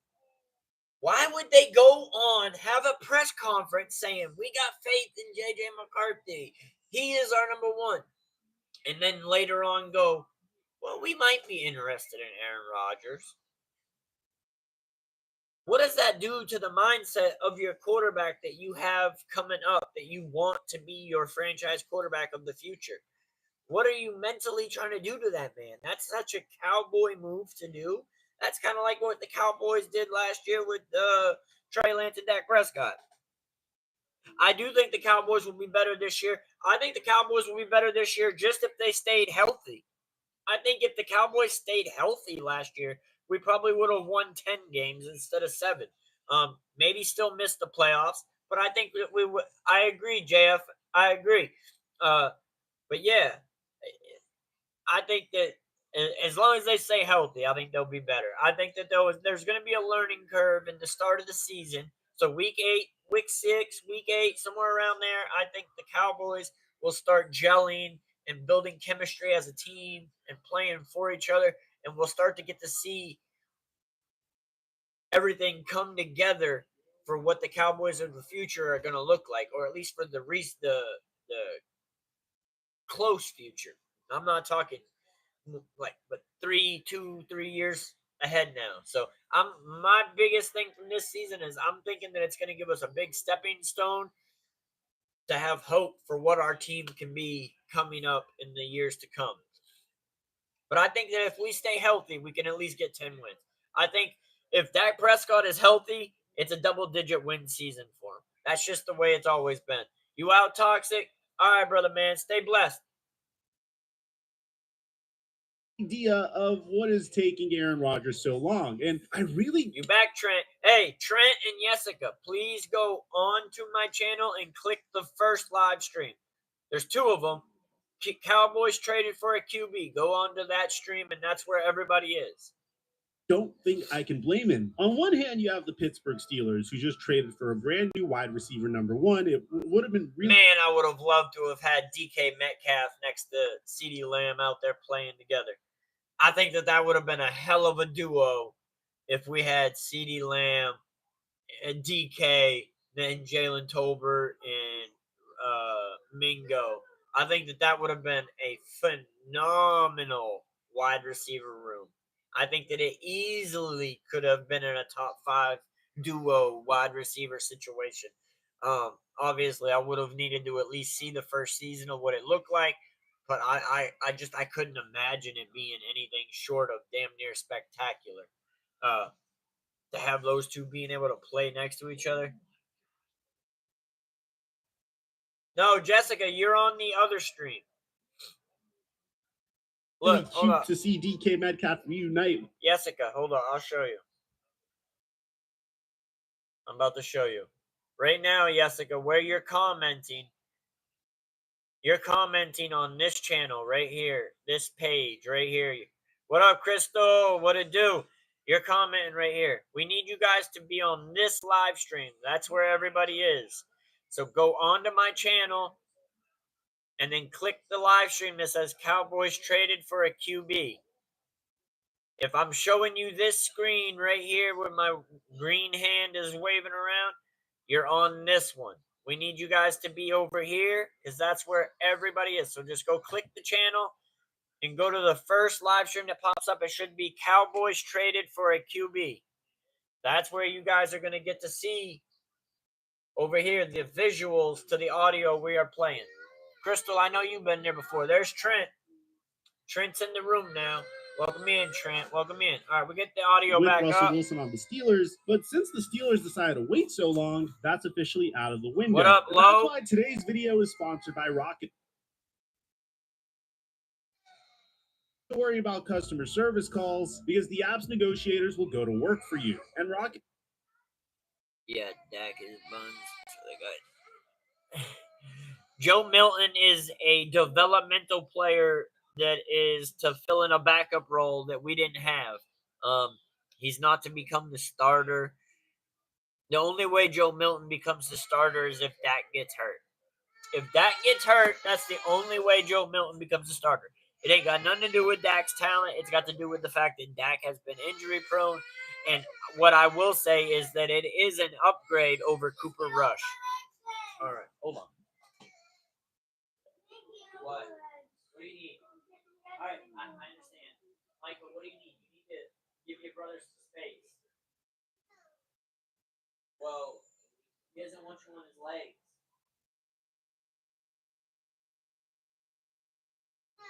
Well, then figure it out, baby. All right, sorry, guys. Sorry about that. But yeah, just if you guys are here where I'm pointing at, you're on the wrong channel. You're on the wrong stream.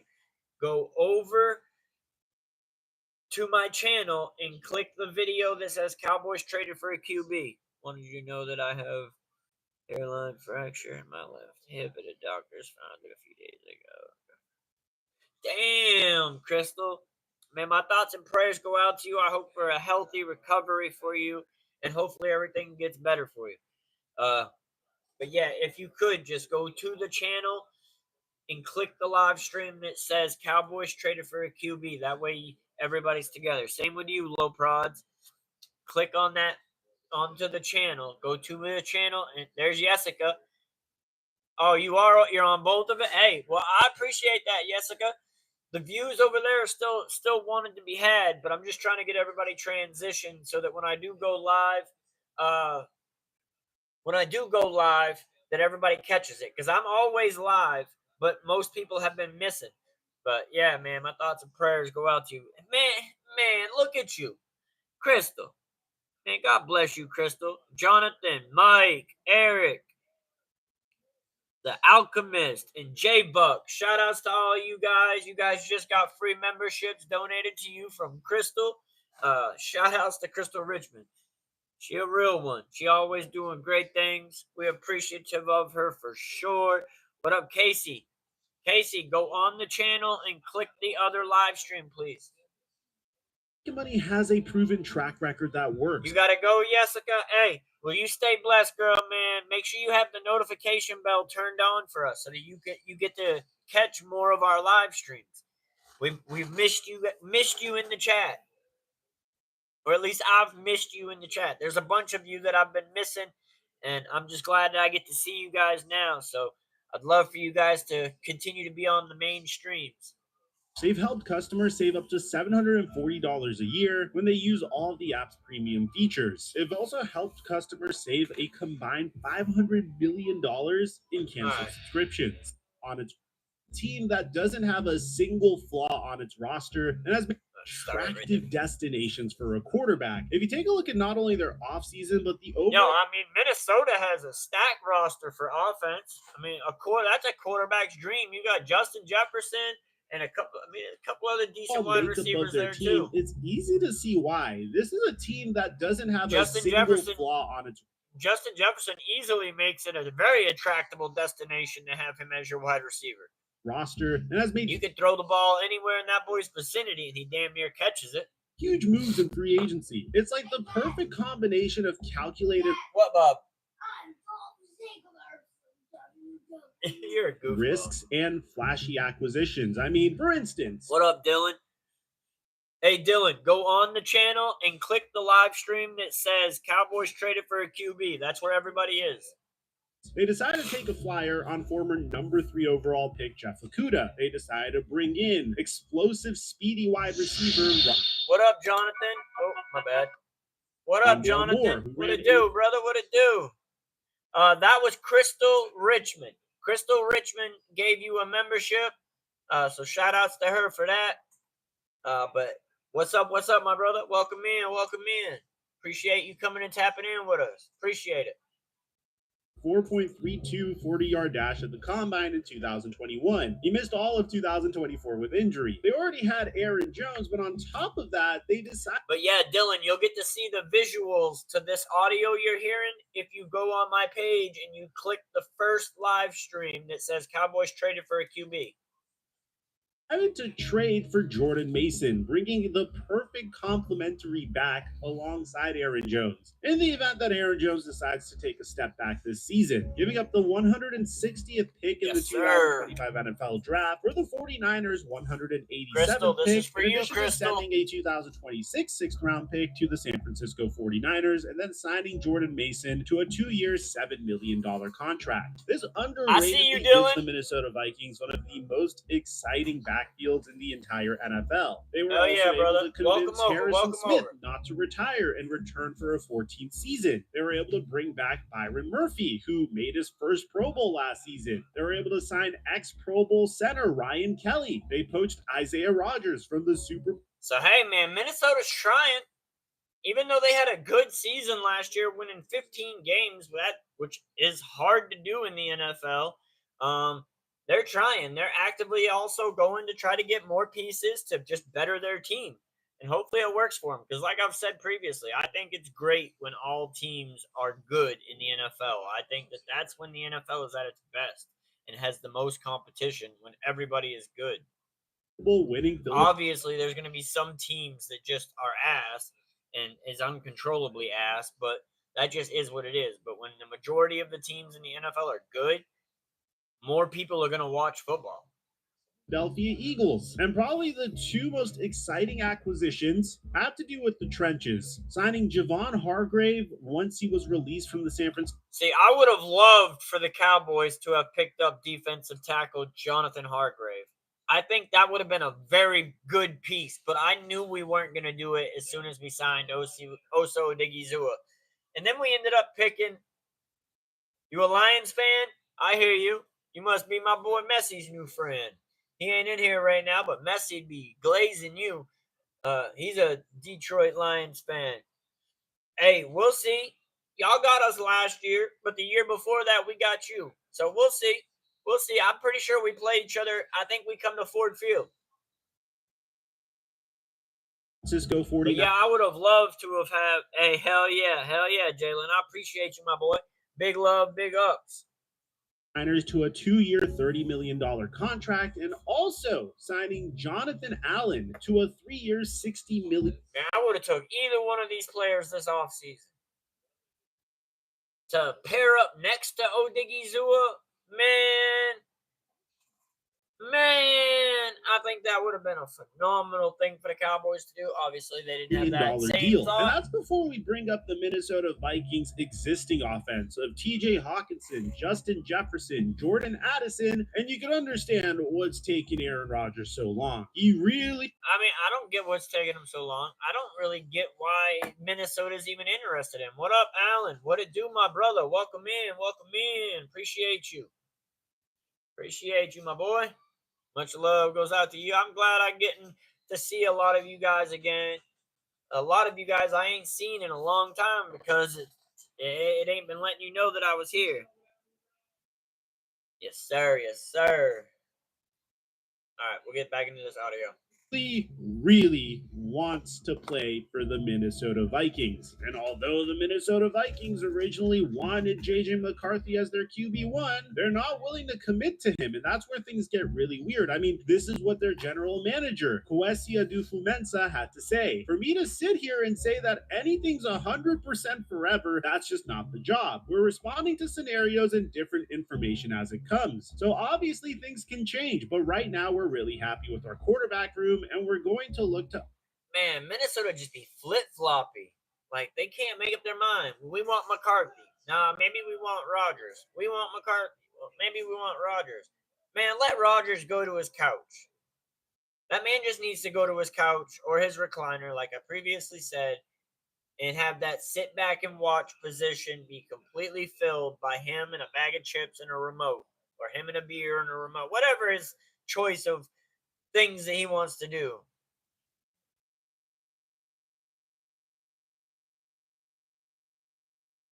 Huh?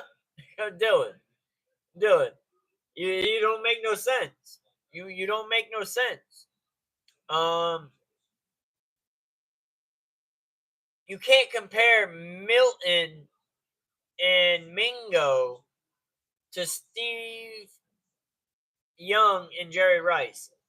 These are two players that are unproven in the NFL. Jonathan Mingo and Joe Milton are developmental players that are still unproven. We don't know what they're going to be in the NFL yet. And to jump to the conclusion that they are better than the starters, it is a far stretch. Who you prefer the boys trade for, Tyreek or McCaffrey? Tyreek. I think we need more of that wide receiver. The running back position is deep in the draft. It's deep.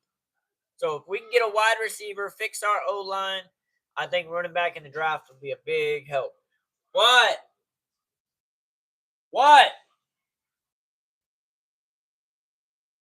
Really? Hold on 1 second. You got it? All right. But yeah, I would prefer Tyreek. All right, we're going to get back into this. Upgrade it in different ways. But this is the strangest way to commit to McCarthy. I mean, he said at every checkpoint, whether it been the draft process or practice until the injury. See, these are some tactics that I need to learn to get into. I need to go pre-record some of these videos that I'm going to play and put these put this overlay on the video. If you notice, he has an overlay on the imagery of it so that it's not like it's a different, I don't know. Maybe it works for him. I don't know. And really, the offseason now, he's met the bar. He's exceeded our expectations at every point. So I don't have the ability to tell you what the future is, but I can tell you what I expect to be the outcome this offseason from the competition. But it's also our job to set up a quarterback room. I hear you, Dylan. Hey, I was questioning that. I was like, what? Is he joking? but no, yeah. I think Mingo has good potential to be a solid wide receiver too. I just like to see what this off season and training camp and having a full season with the team will do for him. We brought him in so late. I think he only had 1 or 2 catches all season. He only had like 4 or 5 attempts with us. So we'll just have to see what he does. But I think that there is some potential for him to be a solid wide receiver too. And Joe Milton, I have a lot of promise with him. I think that he has a lot of potential to be something good in the future. Obviously, development, so he needs to develop a little bit, but that's going to have to provide insurance in case somebody needs to come in for a couple of games. And that's our job as a personnel department, to look at all the options out there and make sure we're setting ourselves up the best way we can. And that's why Aaron Rodgers and Kevin O'Connell had a lot of conversations. O'Connell hasn't commented on the situation, but Mensa has said that O'Connell looped us in on their discussions to prompt an organizational dialogue. It's a new thing to talk about a player at that caliber, and I'm always somebody who wants to learn and grow myself. Man, I think that this is just, and for it to be public, I think it just put a bad taste in JJ McCarthy's mouth. I don't see where he would be cool with it after he was told that that's his job. What position should the Cowboys target with the 12th pick? If Ashton Genty is available, which I don't think he will be, I absolutely don't think he'll be there. Running back.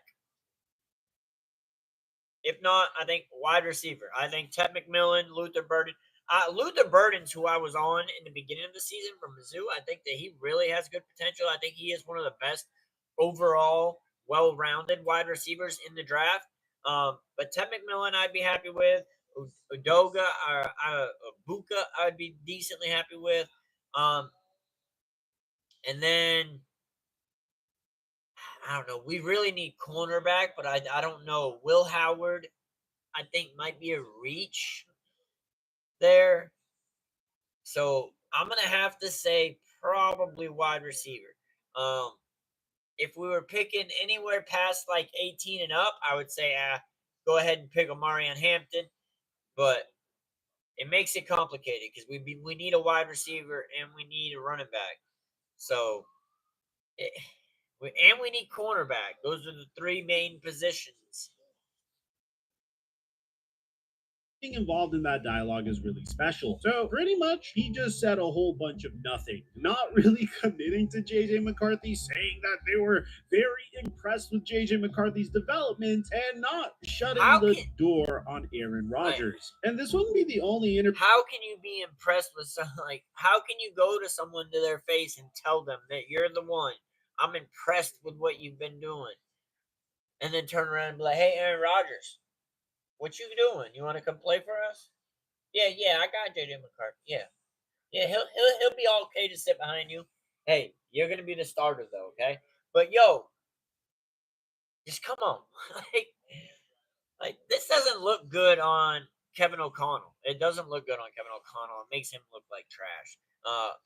But it is what it he would is. give. There would also be this article by Nick Shook of NFL.com, where he would provide this comment on JJ McCarthy. Right now, given all of our scenario planning, we're happy with our room, and obviously we're going to talk a lot about JJ McCarthy. But Brett Ripien, who's someone we brought in last offseason and we thought made a lot of great decisions, quick decision-making, processing, and better athlete than people give him credit for, accurate passer, so we're excited about him, and we're always going to keep looking to see if we can upgrade that position, just like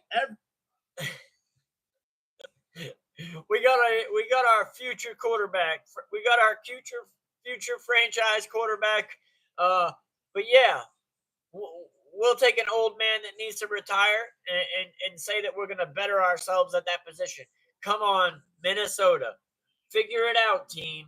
Figure it out. That is not the way to do business. That is some cowboy-ish shit if I ain't never seen it before.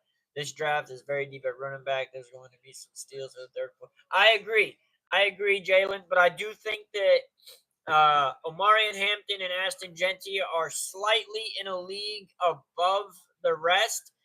I might put Tre'Davion Henderson there, but it's a question mark. He's kind of on the wall. But to me, everybody else is down here. Omarion and Ashton Genty Omarion's here and then Ashton Genty's here. I think Omarion and Ashton, I think with them, you can have some question marks at the O-line position and them still be very productive. Now, this ain't a dog on the other running backs because I think that they can all be very serviceable backs in the NFL, but I feel like that they need more of a better O-line for them to actually produce what they need to be productive for the team. I think Genty and Omarion can kind of cover up for some O-line question marks. I could be wrong, but that's my opinion on the running back situation in the draft. But yes, day 3, day 4, even day 2, there's going to be some really good running backs that are going to be really solid running backs in the NFL for a long time to come. But yeah, that's my take on it. Every other position. Honestly, when you just read this article, you realize how much of a mastermind the general manager of the Vikings is at deflecting. So I want to ask, would Rodgers be seen as competition or just a veteran backup? And his response is just insane. You want to solve for a lot of things. You want competition, you want the ability to play if they're not the starter, all those different things. You're just going to solve for a lot of different dynamics. I'm not going to say that's specific to Aaron, just generally what you're trying to accomplish in the decision. So you get an idea. What up, Dylan? I love this class. It's so deep. Oh, he retracted it. Of what's going on here, because it seems like the Minnesota Vikings envision Aaron Rodgers as potentially a high-end backup, maybe a bridge quarterback just in case JJ McCarthy goes down, and they want to pay him as such. And Aaron Rodgers may not be so down with that. Adolfo Mensa also said, I think we got to a place where we just said So they want Aaron Rodgers to take a $4 or $5 million a year deal.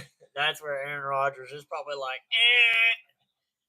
I'm a 40, 50, $60 million quarterback. No, Aaron Rodgers, not anymore. I don't see the couch or the recliner paying you $40 to $60 million to be in that sit back and watch position. I think you just need to get the popcorn and the remote ready, Aaron, and chill the F out, bro. Retirement is needing and calling you, Aaron. Your NFL career, Aaron, is fleeting faster than your hairline. You need to hurry up and retire. Sorry, not sorry. Sincerely, Royal Rawls. But he was transparent, but right now we feel good about where we're going, and that's really how it ended. It's ultimately up to him. Yeah, you may not be wrong, Alan. You may not be wrong. I don't know what JJ McCarthy is. Like, I can't sit here and confess to you that I think he's going to be a world beater or I think he's going to be trash. I think we just don't know yet. I think that he's still got I think he's still got his whole career to figure that out. But as of right now, I think he is a question mark. So, I don't know. I think the camera might be better up here than it is down there.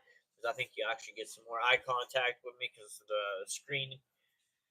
It's hard to talk about a player who's not under contract for our team and who isn't a member of this team. It's ultimately up to him and what he decides to do with his future. But that's kind of where we left it. And that's what's taking Aaron Rodgers so long. And this isn't the only indication of the Vikings leaving the door open on the Pat Mac. Scatterboo wouldn't be in my top 5. And if he was, he would probably be 5. I think Travion Henderson is above Scatterboo. I think Quinshawn and Travion are both above Scatterboo. I could tell you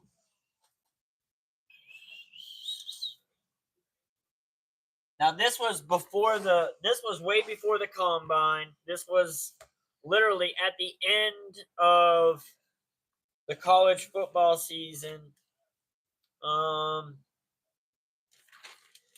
My top 5 running backs went Ashton Genty, Omarion Hampton. I had Caleb Johnson, actually, and then I had Tre'Davious and Quinshawn Jenkins.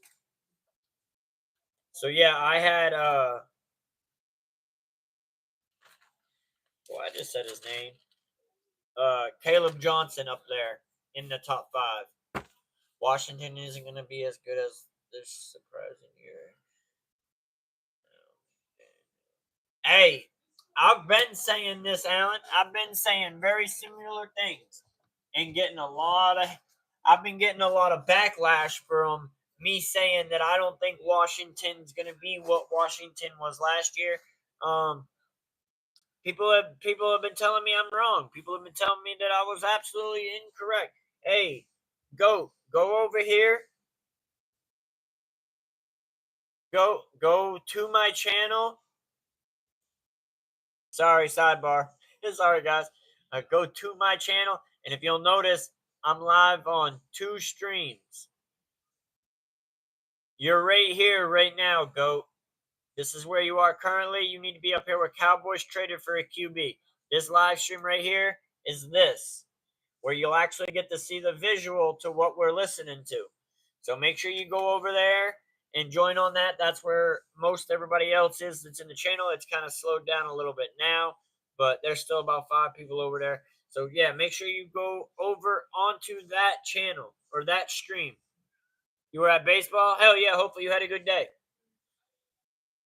McAfee show, it was also brought up. Waiting until the draft, I haven't really thought about that. I cannot imagine that would be the case. Caleb Johnson would be your 6. I got you. I mean, like everybody's gonna have their own perspective.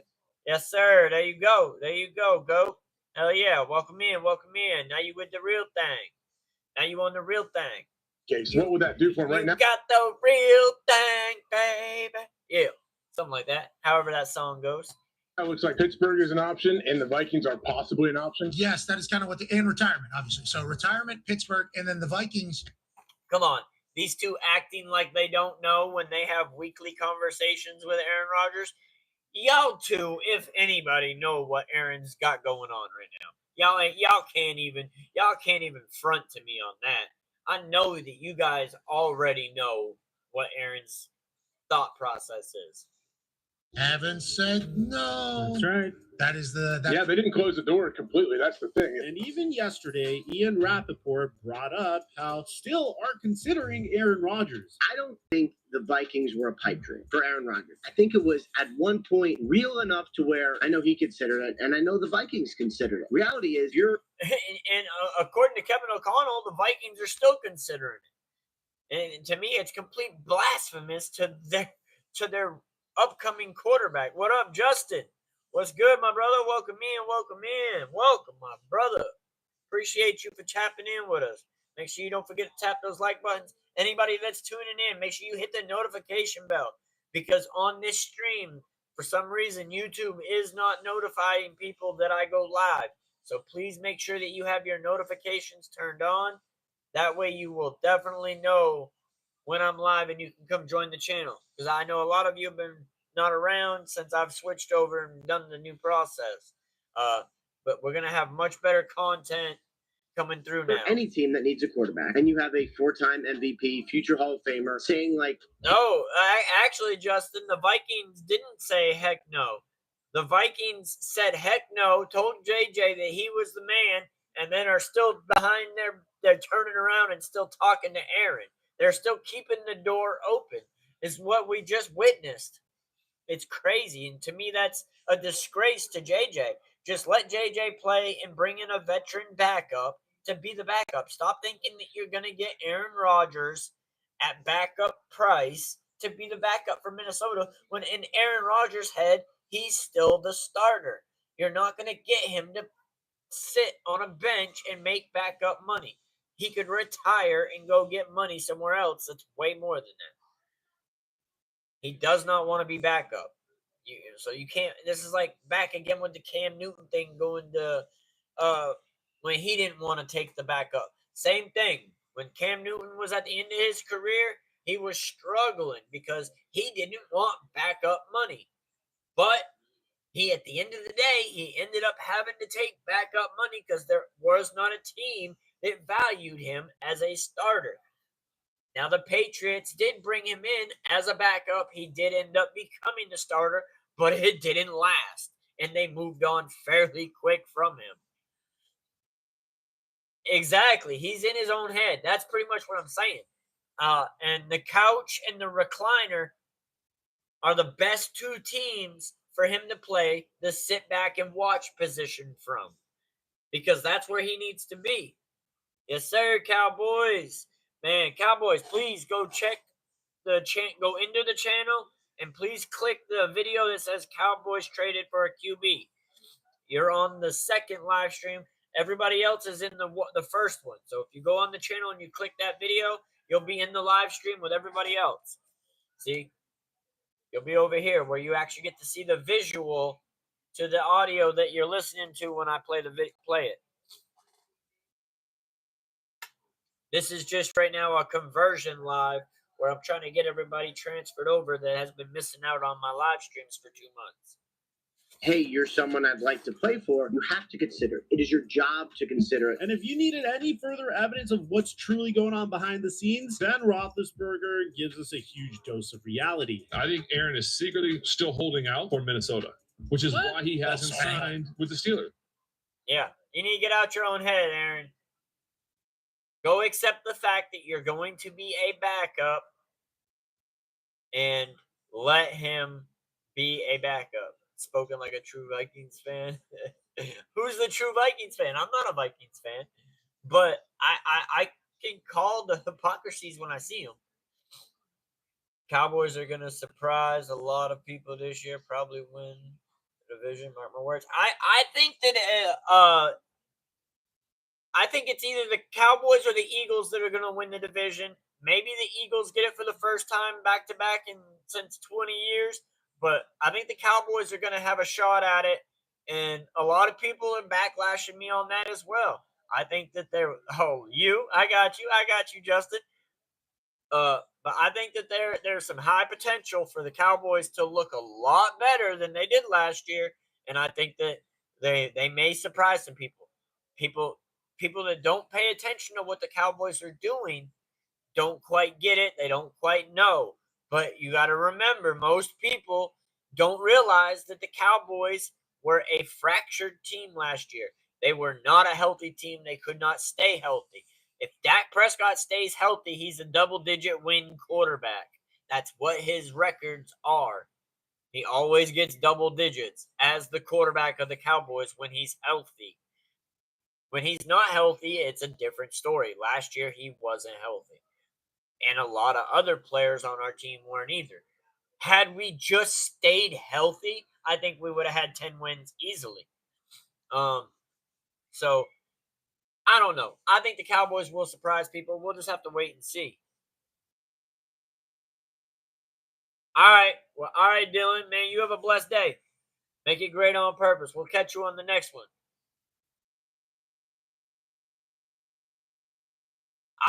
I think they're going to surprise you.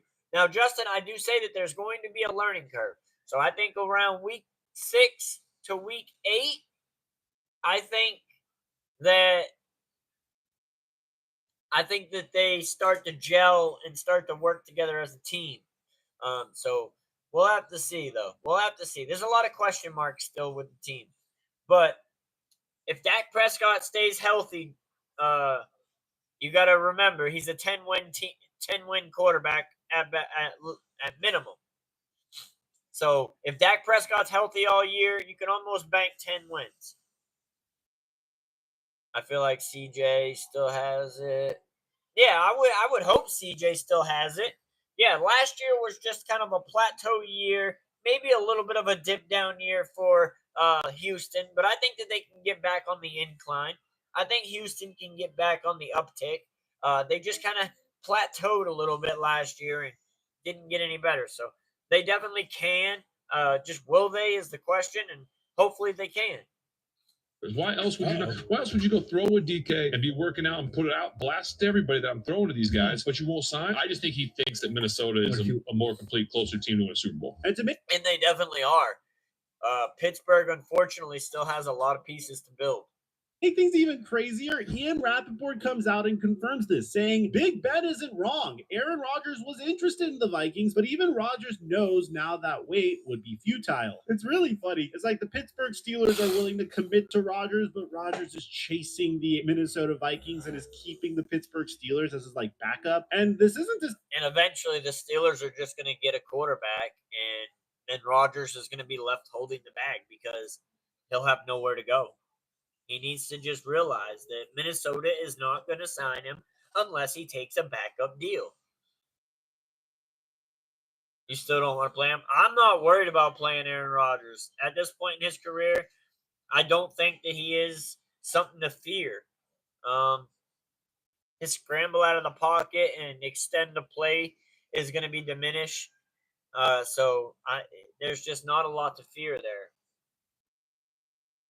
To say that Rodgers didn't do his research on the Pittsburgh Steelers. Aaron Rodgers spent about 6 hours at the Steelers training facility on March 21st, 2025, and it was set to be a positive visit, and the two sides will stay in touch. Everybody knows that if you truly want to sign a player and keep him on your roster, you need to sign him the moment he makes his visit. And it just resulted in so much awkwardness. I mean, look at what Mike Tomlin has to say about the situation. He's a free agent. He came to visit last Friday. We had a really productive day. He's been in this. Man, why is Tomlin sweating so bad? He's got a sweat ring around his shirt, too. This man is protrusively sweating in a suit at an interview. What if they draft Dart, the Steelers, and Rodgers will stay a free agent? Hot take. Hey, I don't think that's really a hot take. I think that's a very real possibility. I think it's a real possibility. But why is he sweating so much? Please, somebody answer me that question. This man is in a suit at an interview. And he looks like he just stepped out of the shower with a towel on. That's how wet his face is, the sweat. I've been in this thing. All right, GOAT, man, you stay blessed, brother. Man, we'll catch up with you tomorrow. Hey, yeah, we'll be live tomorrow. I believe we'll be live from my channel and from Mark Holmes' channel where we do the NFC East press conference. So we will be live for the NFC East press conference tomorrow where you guys will see me and you'll get to hear the audio as well from Mark's channel. You'll also get if you're over here on this stream, you'll get to actually see the audio and video. But if you're only on this stream, on this live, then you'll only get the audio. But let's continue. A long time, but there's no substitute for, intimacy and spending time. Bro, super nervous. Super nervous. It's football. It's football. It's an NFC East press conference where there's Cowboys, Giants, Eagles, and Redskins fans all in attendance on this Zoom call where we all gather together and we talk football about the NFC East. So whether you're a Redskins, the Eagles, a Cowboy, or a Giant fan, there's someone in there to relate with, and there's other teams as well that are in this, but most of the time it's those four teams. Together and getting to know one another. We'll be live later in the afternoon for that stream tomorrow afternoon. So somewhere probably between around 4 and 5. I'll try to get it up early enough that there's a scheduled period time where you guys will be able to realize that I'm going to be live at a certain point. But until then, I don't know, because I don't know the exact time until Mark posts the link for the Zoom call on his channel for me to be able to go live with. So once I have that info and I know what time we're going live with Mark, then we will do it. We didn't do it last week, but that's because he was having some difficulties with his family. All right, Justin, you out, brother, man? See you from Minnesota. Yes, sir. A competitive environment, and so that was really good. But I don't have any new updates in terms of where the Stay blessed, is, brother. Stay blessed. Mike Tomlin was asked if there's a deadline for the Aaron Rodgers. Make it great on purpose, my boy. Make it great on purpose. I appreciate your time and thank you for coming through. Hopefully, we see you tomorrow as well. Signing, and this is where it gets really sad. Tomlin says that. Hey, Ranjit and Walt, you guys are on the wrong stream. You guys need to go on to this stream. All right. This is probably the last time that I do the backwards broadcast here. But yeah, Walt and Ranjit, what up, what up? Ranjit, we ain't seen you in a bit, but that's because you ain't got that notification turned on. You need to go to... See, you guys don't get to see this. You guys aren't seeing that right there. You guys are only hearing the audio. So you guys need to go to my channel and click on the video that says Cowboys traded for a quarterback. Man, it keeps going back into here.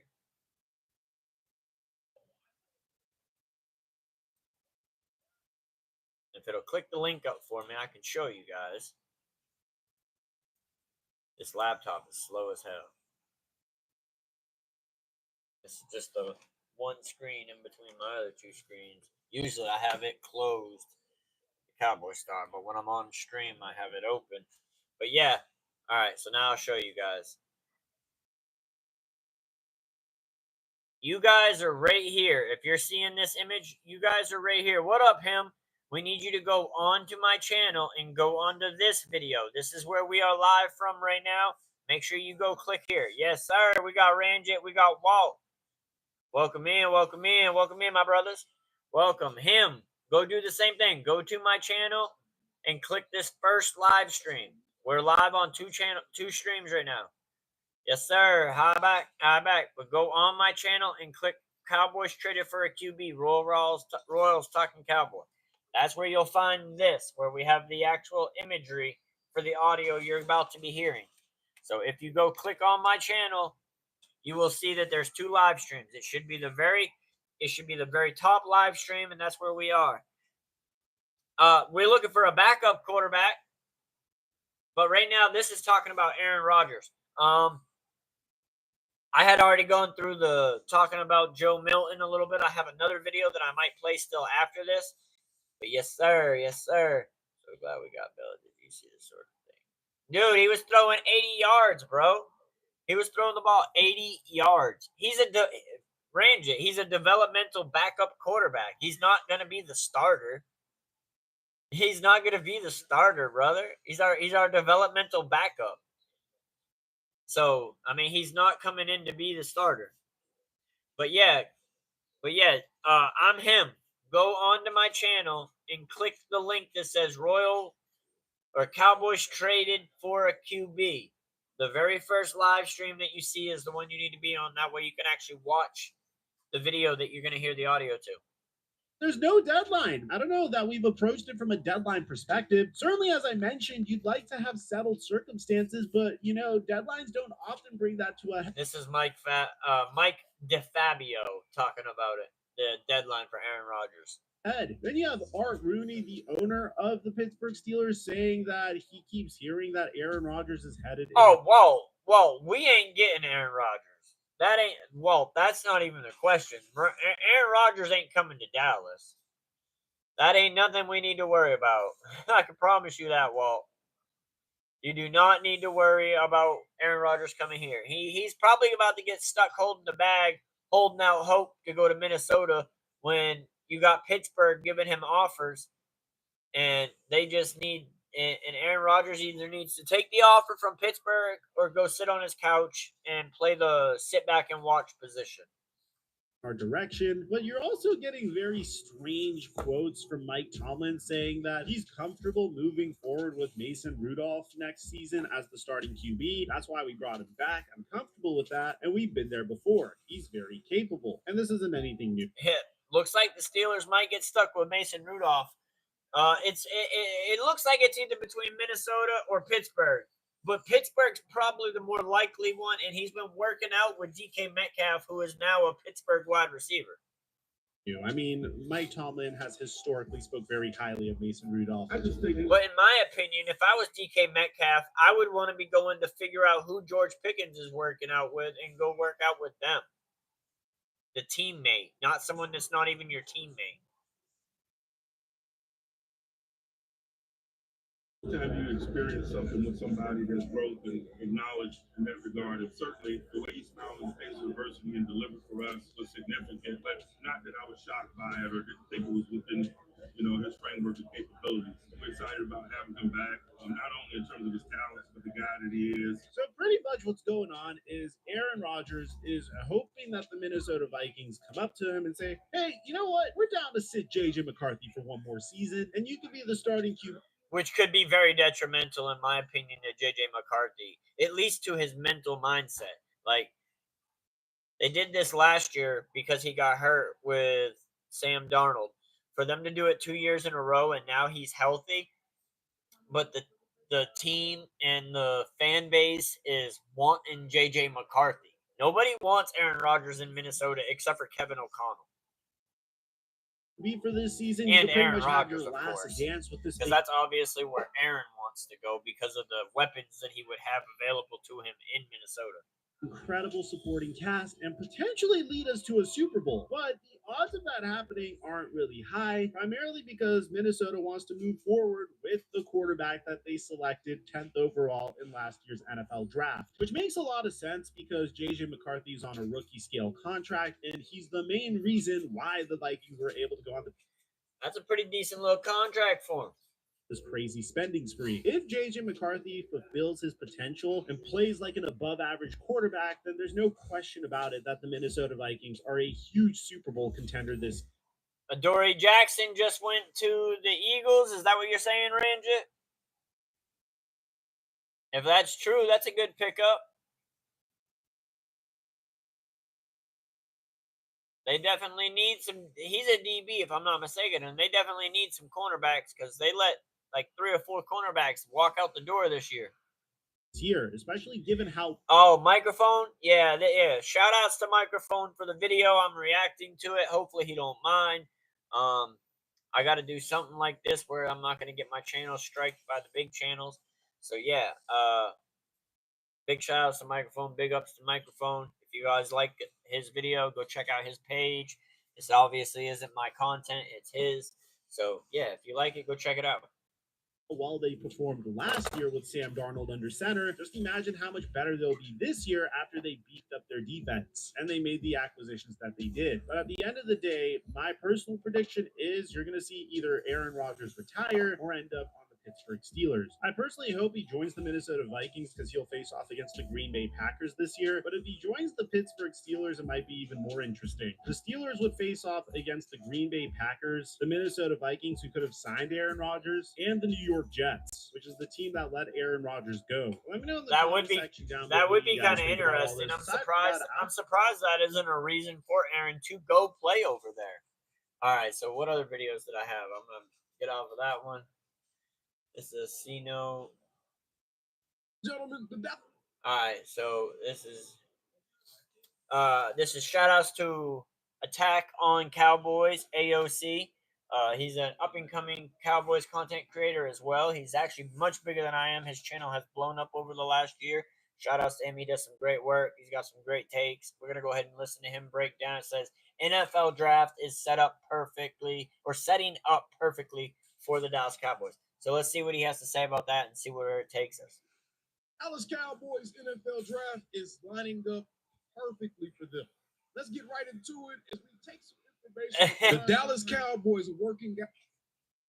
Just know though, Walt, that the first rookie contract is the small one. It's the second contract where they usually get the big money. So you'd want to play for at least 4 or 5 years to get that second one and then go retire. You can do what most players do and disappear after they get that big contract and stop playing because that's a very common thing in the NFL. Now, ladies and gentlemen, you also got to remember that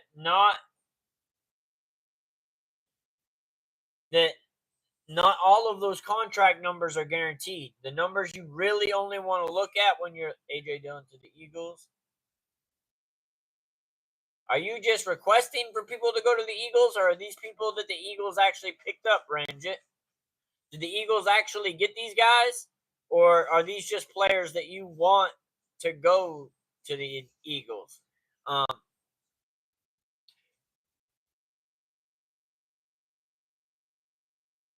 But yeah, you definitely want to get that second contract, and then you can retire. But like I said, the guaranteed money is the only real numbers. So when you hear teams talk about like, oh, he's got a $250 million contract for 5 years, but only 85 of it's guaranteed. So what you do is you take that $85 million and break that down between the years, and that's what the real contract is.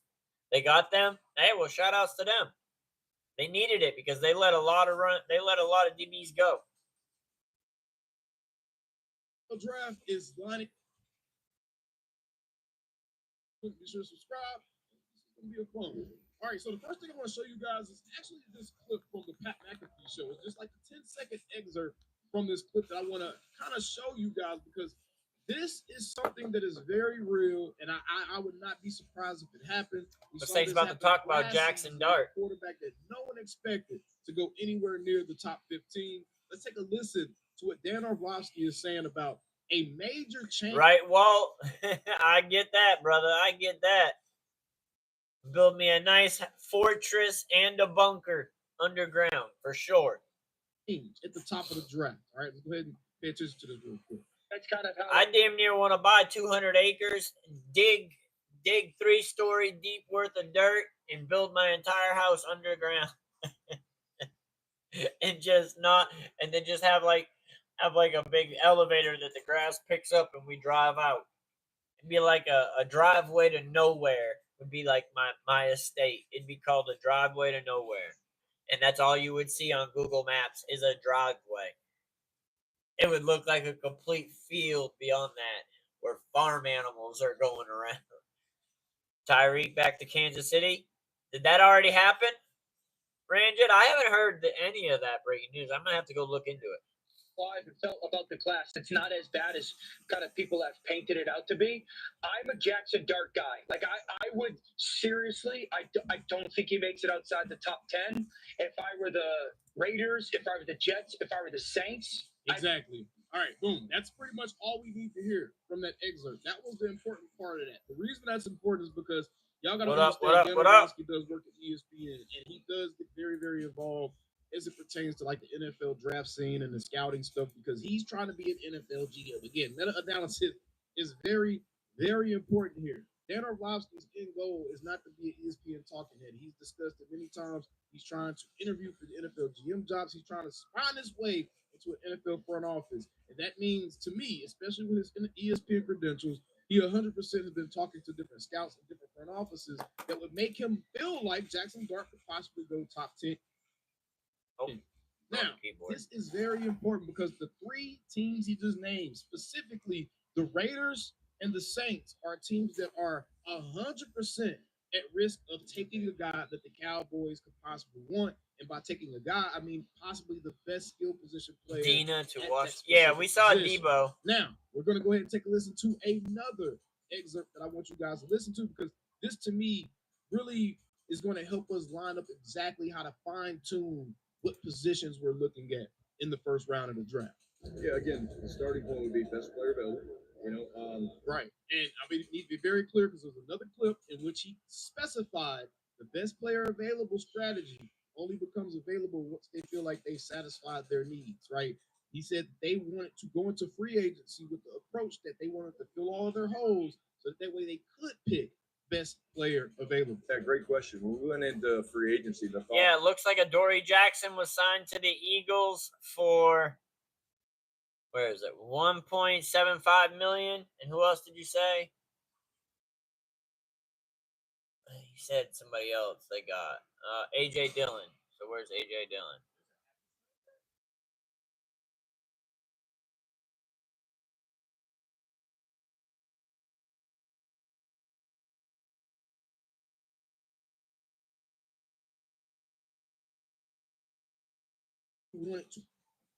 Man, the Dallas Cowboys work. I keep hitting the wrong keyboard, guys. Sorry about that. Ladies and gentlemen. Yeah, again, starting. All right, so pause that. A.J. Dillon.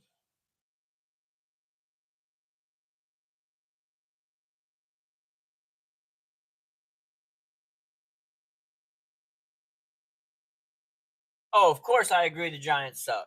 But I say the same thing about the Eagles and the Commanders, too, just because they're my rivals. Just like you say the Cowboys suck. You know, same thing.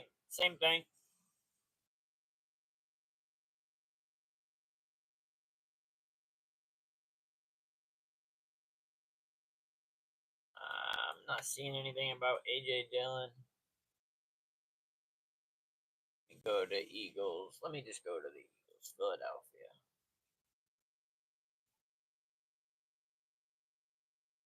All right, so A.J. Dillon, yes, you guys got him from the Packers for $1.37 million. All right.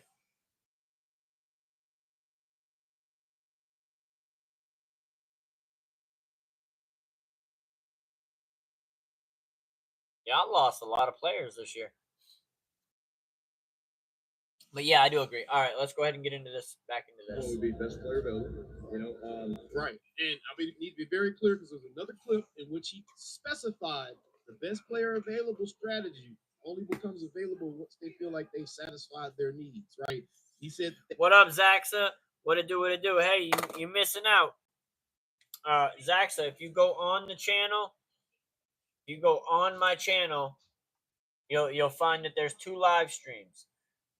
You're on one live stream, and then the other live stream is the live stream where everybody else is. We need you guys to go click onto the live stream that says Cowboys traded for a QB.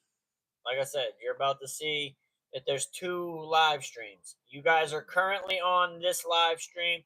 You guys need to go over here to this live stream. And you guys need to make sure you hit the notification bell for the channel so that you know that when I go live, you'll be able to be there. But I'll do that on a later stream, Ranjit.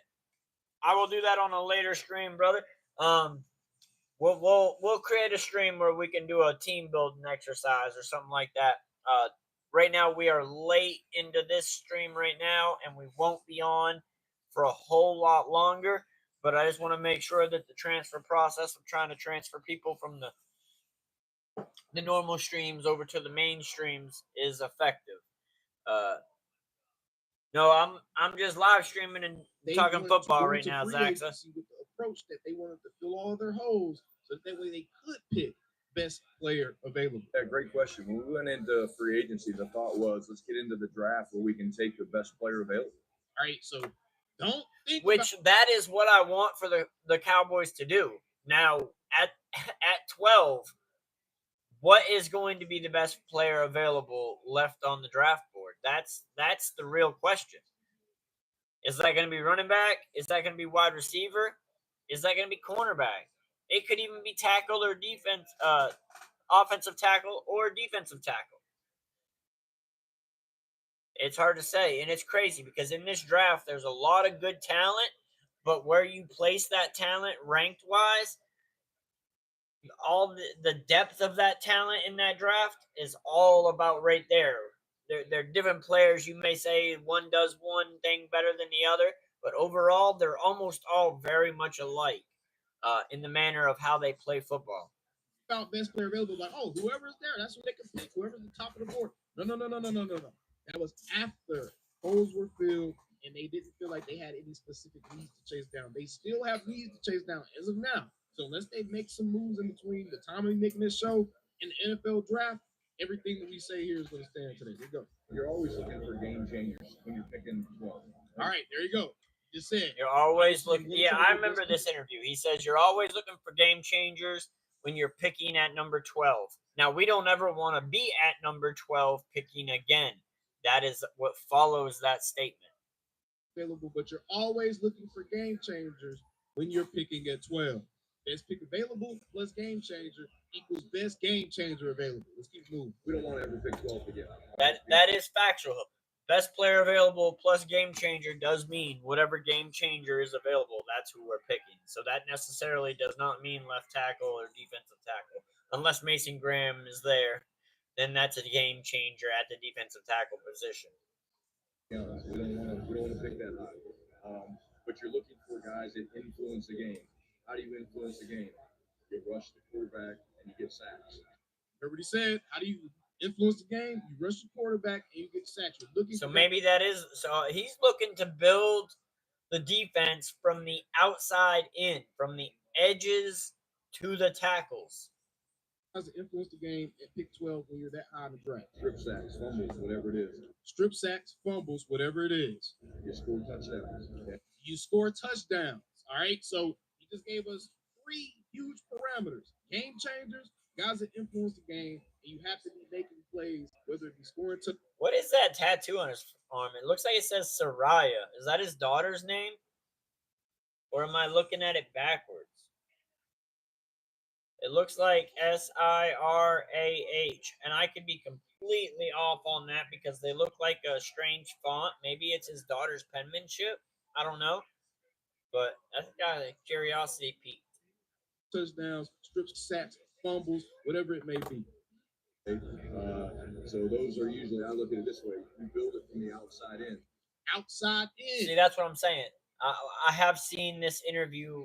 We actually did a breakdown of this interview ourselves on our channel. Y'all can go back and watch that if you want. But he wants to build the D line. Most teams are built from the inside out. He wants to build it from the outside in. Now, outside in, that could be taken more than just thinking about the corners and the wide receivers. We're going to expand our minds a little bit. We're going to include the outside of the lines as well, the outside of the defensive line, and even off. That's where my brain went to it anyways. I wasn't necessarily looking at it for... Yeah, Walt, you already know. Man, Crystal does her thing. Hey, and then Kevin earlier on the stream, he donated $30 to the stream. Man, it's been a good day for the stream so far. I appreciate all of you guys. I love my content, my community. Y'all are just amazing. Offensive line. I don't think offensive line is a play here because they have stated multiple times they like their guys. I'm not going to entertain that foolishness. So the outside of the defensive line, that leaves defensive end, cornerback, wide receivers, what you're listening to right now at pick 12. So you got corners, receivers, they get isolated one-on-one. Pass rushers, tackles, they get isolated one-on-one. There you go. Pass rushers, tackles, corners, receivers, they get isolated one-on-one. That's when he believes you need your biggest playmakers. And then obviously the quarterback position. Makes sense. Usually that's the way I've looked at it, is when you're building a roster, I think that you're building it from outside in based on guys that get isolated a lot. Right. And that doesn't mean he's being stupid or silly. You win the game in the trenches. Hey, man, left tackle, right tackle, defensive end, all of that stuff is still the trenches, y'all. He's just saying. He ain't lying. Yeah, big shout outs. Exactly, Walt. You already know, my brother. You already know. Those positions, and when you look across the league, those are the positions where you see the most premium guys, where you see the most highly talented guys, the highest paid guys, are all the guys on the outside of the defense, whether it's the outside of the line or the outside on the boundary. The outside of the team, the outside in, is kind of how you want to look at this. And Big facts. With that information, we now have a really good idea as it pertains to where Shadi wants to go with that 12th overall pick. As I said, you're looking at, in my opinion, I do not think that a tackle is seriously there, but we're going to throw that in there just for the sake of just being thorough. Yeah, I don't think. You're looking at a tackle. I don't think Kelvin Banks is going to be there either. Wide receiver or a cornerback. That's essentially the four positions you're looking at pick 12, based off of what Schottenheimer just gave us there, and based off of what Dan Orlovsky just said. That means the NFL draft could line up absolutely perfect for us. Not just in the first round either. Because of the trade for Joe Milton III, because of that type of trade, the Cowboys are satisfied. I am satisfied with that trade. I do not think that we're going to draft a quarterback anymore, like the Cowboys had previously mentioned that they were talking about doing in later rounds. I think that Joe Milton covers that position for us. And is an upgrade over Rush and Lance. Quarterback, which means they won't have to blow one of those 5th or 6th or 7th round type picks on a quarterback. Likely would have been a 5th round pick. Don't have to blow that anymore. So now the Cowboys have gained more picks from that trade as well.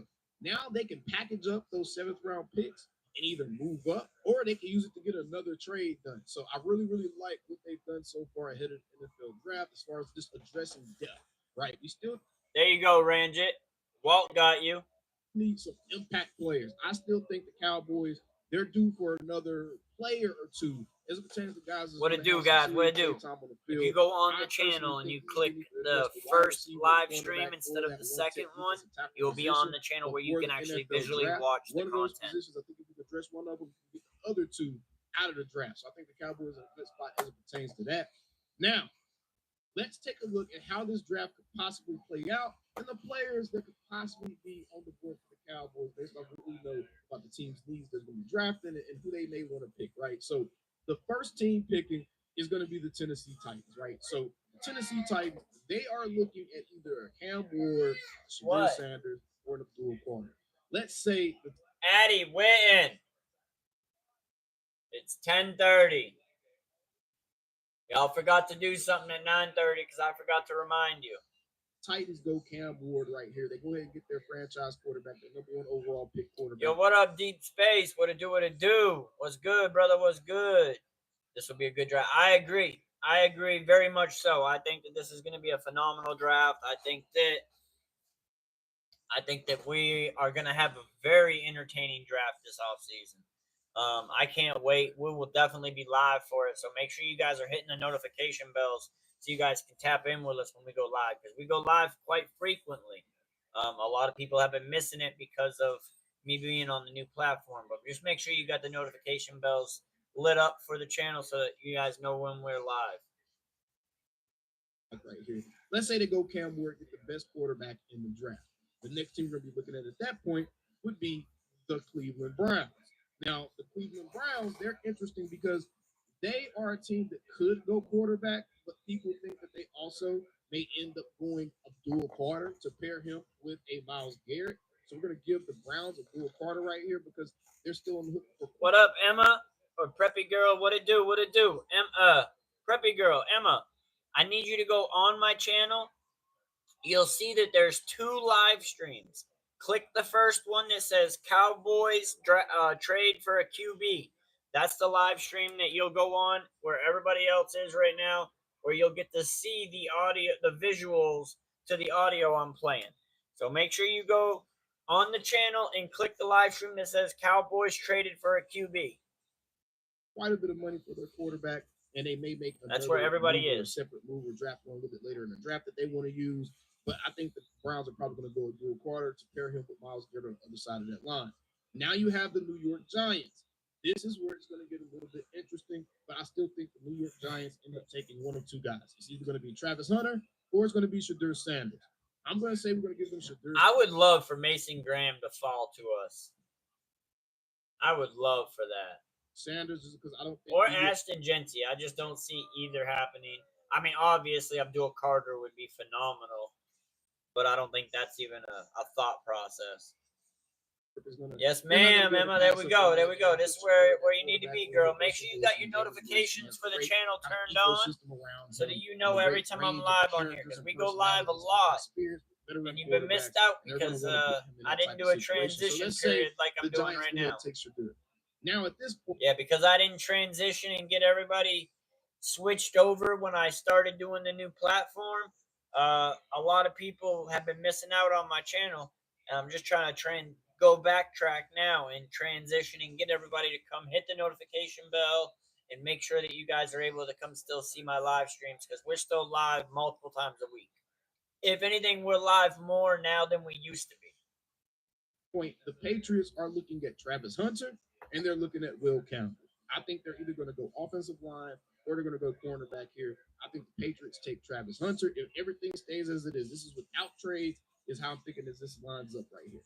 So I think the Patriots, they take Travis Hunter. Travis Hunter does not fall past the Patriots, in my opinion. If you want to get Travis Hunter, I don't see Travis Hunter falling. Number 4 pick. I just don't see the Giants doing that kind of business without trying to bend you over the top. Yeah, I don't see Travis Hunter sliding past the 4th pick. I'd be surprised if he slid that far. I think, honestly, he may go to Cleveland. I think Travis Hunter may go to Cleveland.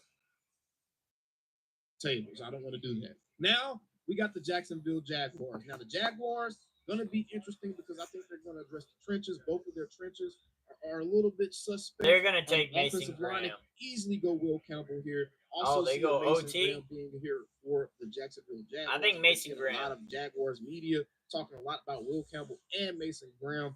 I'm going to go ahead and give the Jaguars an offensive lineman because they have an offensive head coach, first-time head coach. I think he's going to want to address his side of the ball first. So we're going to give them Will Campbell. So he's doing the entire pick on. Raiders. Now, what up? I know this is going to be the first. Yo, what up, Drizzy? Drizzy, bro, I need you to do me a favor.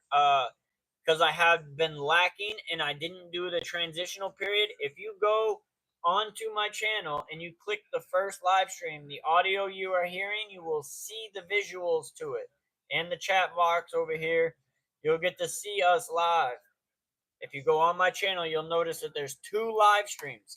The one that says Cowboys trade for quarterback, that's the one I need you guys to go on to.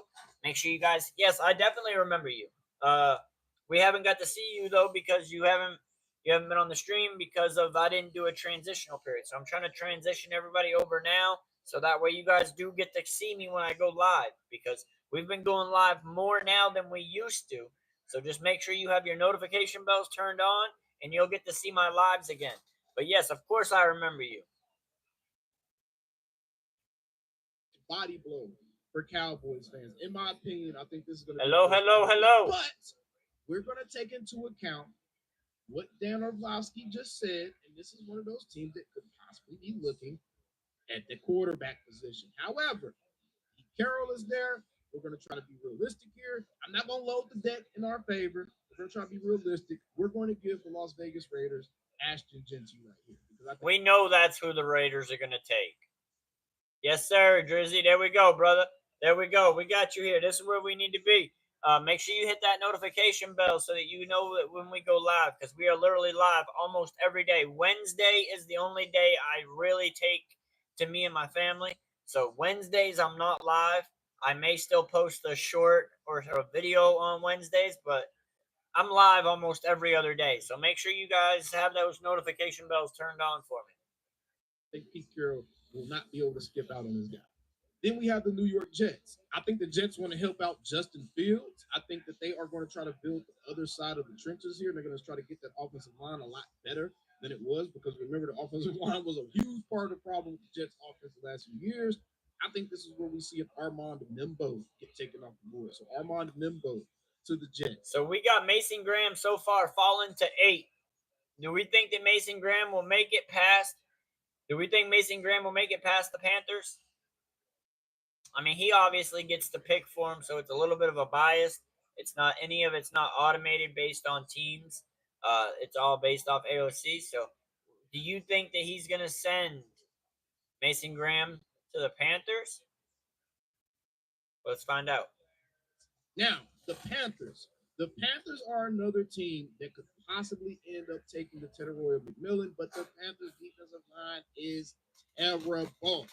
And they need cornerbacks as well. So this could either be the spot where the first corner is taken off the board, or I could easily see a Mason Graham for one of those first defensive edges taken off the board.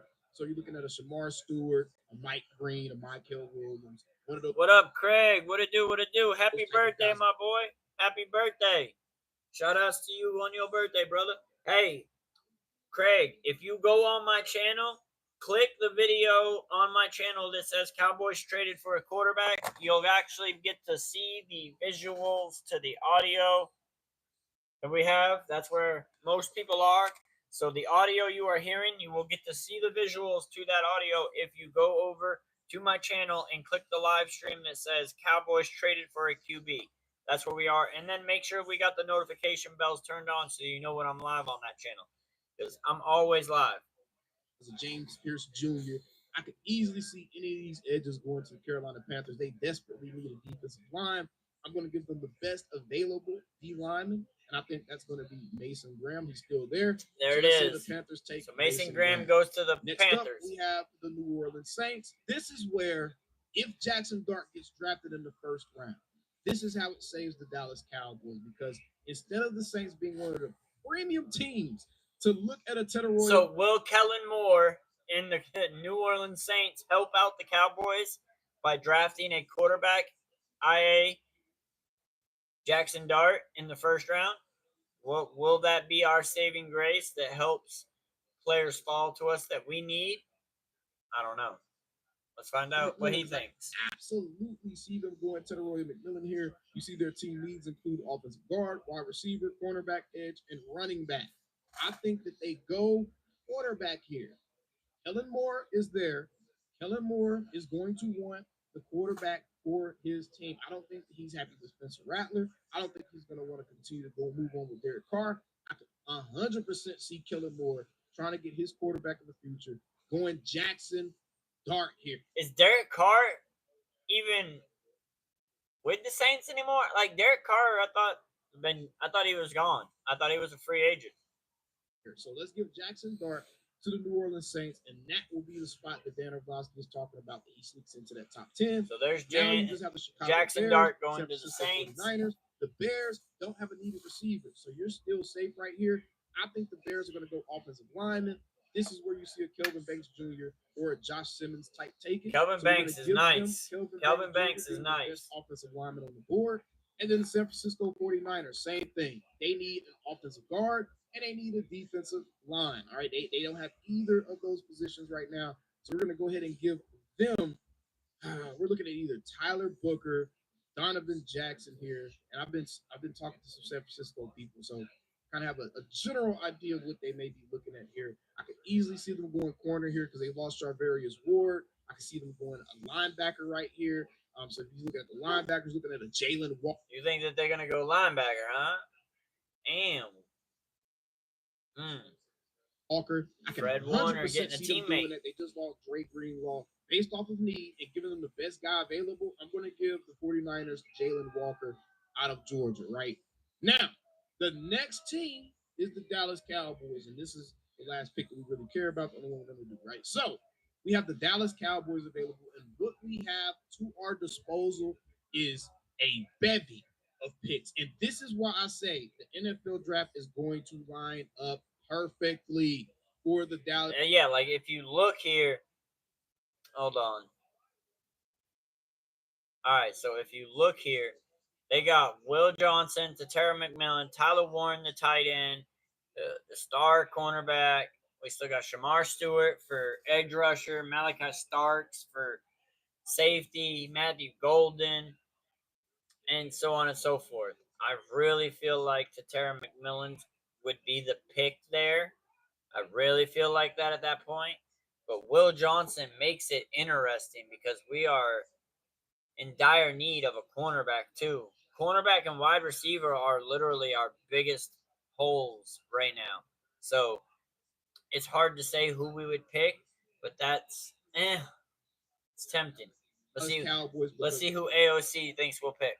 Holy moly. Take a look at this. You have Will Johnson on the board still. You have Teteroya McMillan on the board still. You have, and he considered the best edge in the draft. So he's not even talking about Tyler Warren. Tyler Warren, people are comparing him to Gronk. They're saying he's Gronkish or Gronky. Some people really don't like him because of the sacks number. You have Shamar Stewart. One of the best. Shamar Stewart struggled getting sacks. That was for sure. Edges. And they also brought him on a 30 visit on the board still.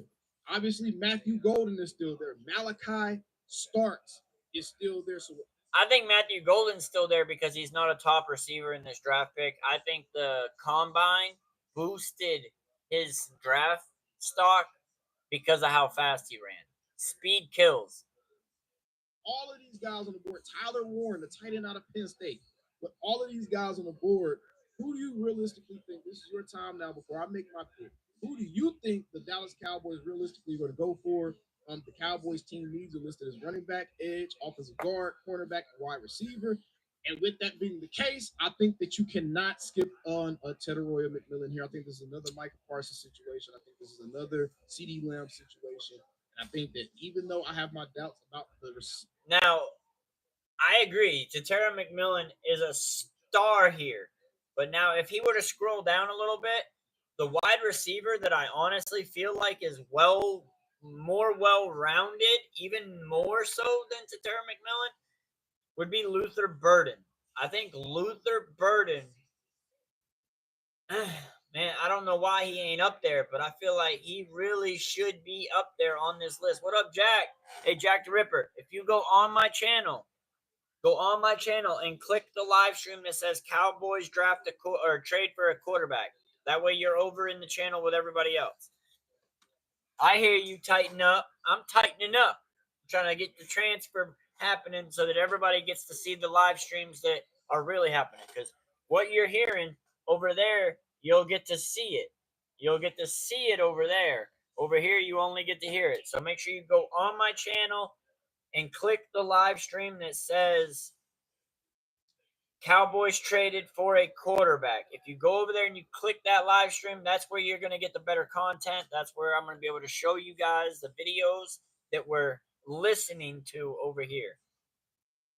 Type of receiver Teddy Roy McMillan can ultimately be an Yes, NFL. sir. We're Yes, getting to sir, that Jack. ultimate I got draft. you. I got you, my brother. I just don't see how you skip on what many consider the best receiver in this draft. He would be the first receiver. You like off Kyle the board Williams? here. I hear And you. the Saints, instead of taking Jackson Dart, I can easily see them throwing in the Matthew Golden right there because Kellen Moore wants a more speedy guy, right?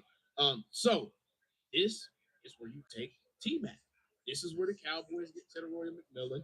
They addressed their wide receiver number. Now, my question as a Cowboy fan to other Cowboy fans, if you show up in this video later on and you're in the chat, make sure you let me know. Who would you rather have, Tatera McMillan or Luther Burden?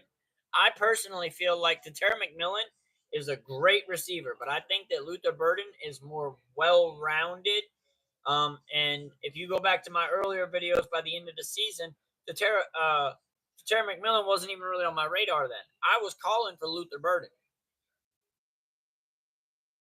To position. CeeDee Lamb gets opened up a lot more, won't get that double coverage. You have that monster over on the other side. Now, I think Tatera McMillan definitely would come in and help be a difference maker for the Cowboys by far. I think that is a very high possibility. What up, Nathan Manning? Nathan, make sure you go on my channel, Nathan, and click the live stream that says Cowboys traded for a QB. This audio that you'll hear. So really, really like how the draft. You'll see the visual to that audio on that channel. So make sure you go to my channel and click the live stream. It says Cowboys traded for a quarterback. That way you're there where everybody else is, and you also get to see the visuals to the audio I'm playing. Is lining up for the Cowboys, and I think it is lining up literally perfect. Let me know what you think about this stuff down the country. All right, and make sure you guys also turn on the notification. That way you get notified when I go live. Yes, sir, Nathan. That's where you need to be, brother. That's where you need to be.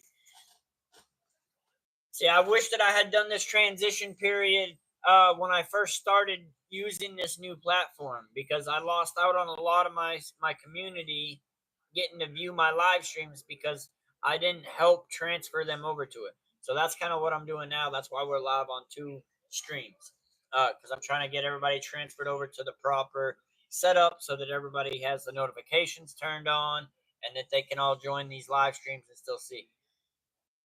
Jaden Higgins is good. And well, tight end. I hear you. Hey, Royal is good too. Jalen Royal, I think Jalen Royal is really good too. All right, so we're going to close out of this one. Just go see real quick what's going on. If there's any new updates. Oh. Man, that's some news for a different thing, but that's crazy news. Let me go ahead and just make sure that nothing is missing. Make sure we ain't. Hey, ain't nobody crying over spilled milk, brother. I'm just trying to pedal backwards now and do that transfer method so that I can get everybody over where they need to be so that everybody gets notified and is able to be still part of the live streams. Because until yesterday, when I realized that everybody's still there, they're just not seeing my live streams, that I needed to do a transfer period. So let's see if there's any updating news.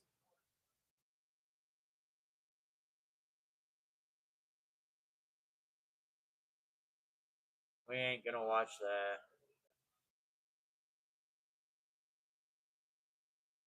That's microphone. We already reacted to it. It does not look like there's any new news that we haven't already told you. So we're gonna go ahead and back that up there. Back it up.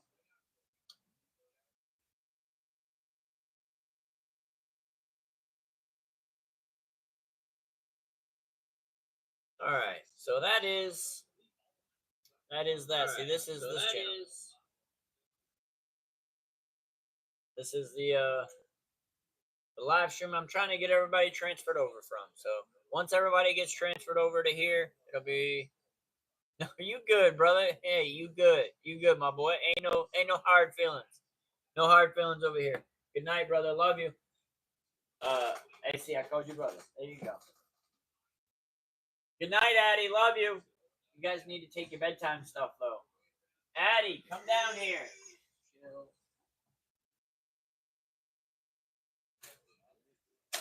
Addie. All right. But all right, guys. Yeah, that's probably going to conclude our night for tonight. Hopefully, everybody has a blessed night. Y'all stay up, stay great, make everything great on purpose, treat everybody right, because you never know what anybody's going through. And hey, Nathan, go get your ass some food, my boy. Go get your ass some food. I love all of you. You guys are all amazing. We will be live tomorrow again later on in the day. I may do a small live at some point. Well, actually, tomorrow will be the NFC East podcast where I'll be on Mark Holmes' channel and my channel. So tap in with us there. I'll try to get it up a little bit early so that I can give you guys time to realize that I will be live. No, you good, Noah, but you in the wrong channel, Messi. You in the wrong stream, Messi. You got to go on my channel and click the Cowboys traded for a quarterback stream. That's the stream where everybody is right now. So you just happen to click on the wrong one, Messi. But you good, brother? See, Messi, we live on 2. We got 2 streams going right now because I'm trying to convert and get the get everybody transferred over so that everybody knows where to find me from now on. But you good, Messi, you good. We about to be tapping off of here, though. Like I said, hopefully everybody's having a great night. Everybody has a great day. I will see everybody tomorrow, hopefully. So y'all just stay blessed, stay great, treat everybody right. And hey, I'm Ryals. We out. It's DC for life, baby. Peace.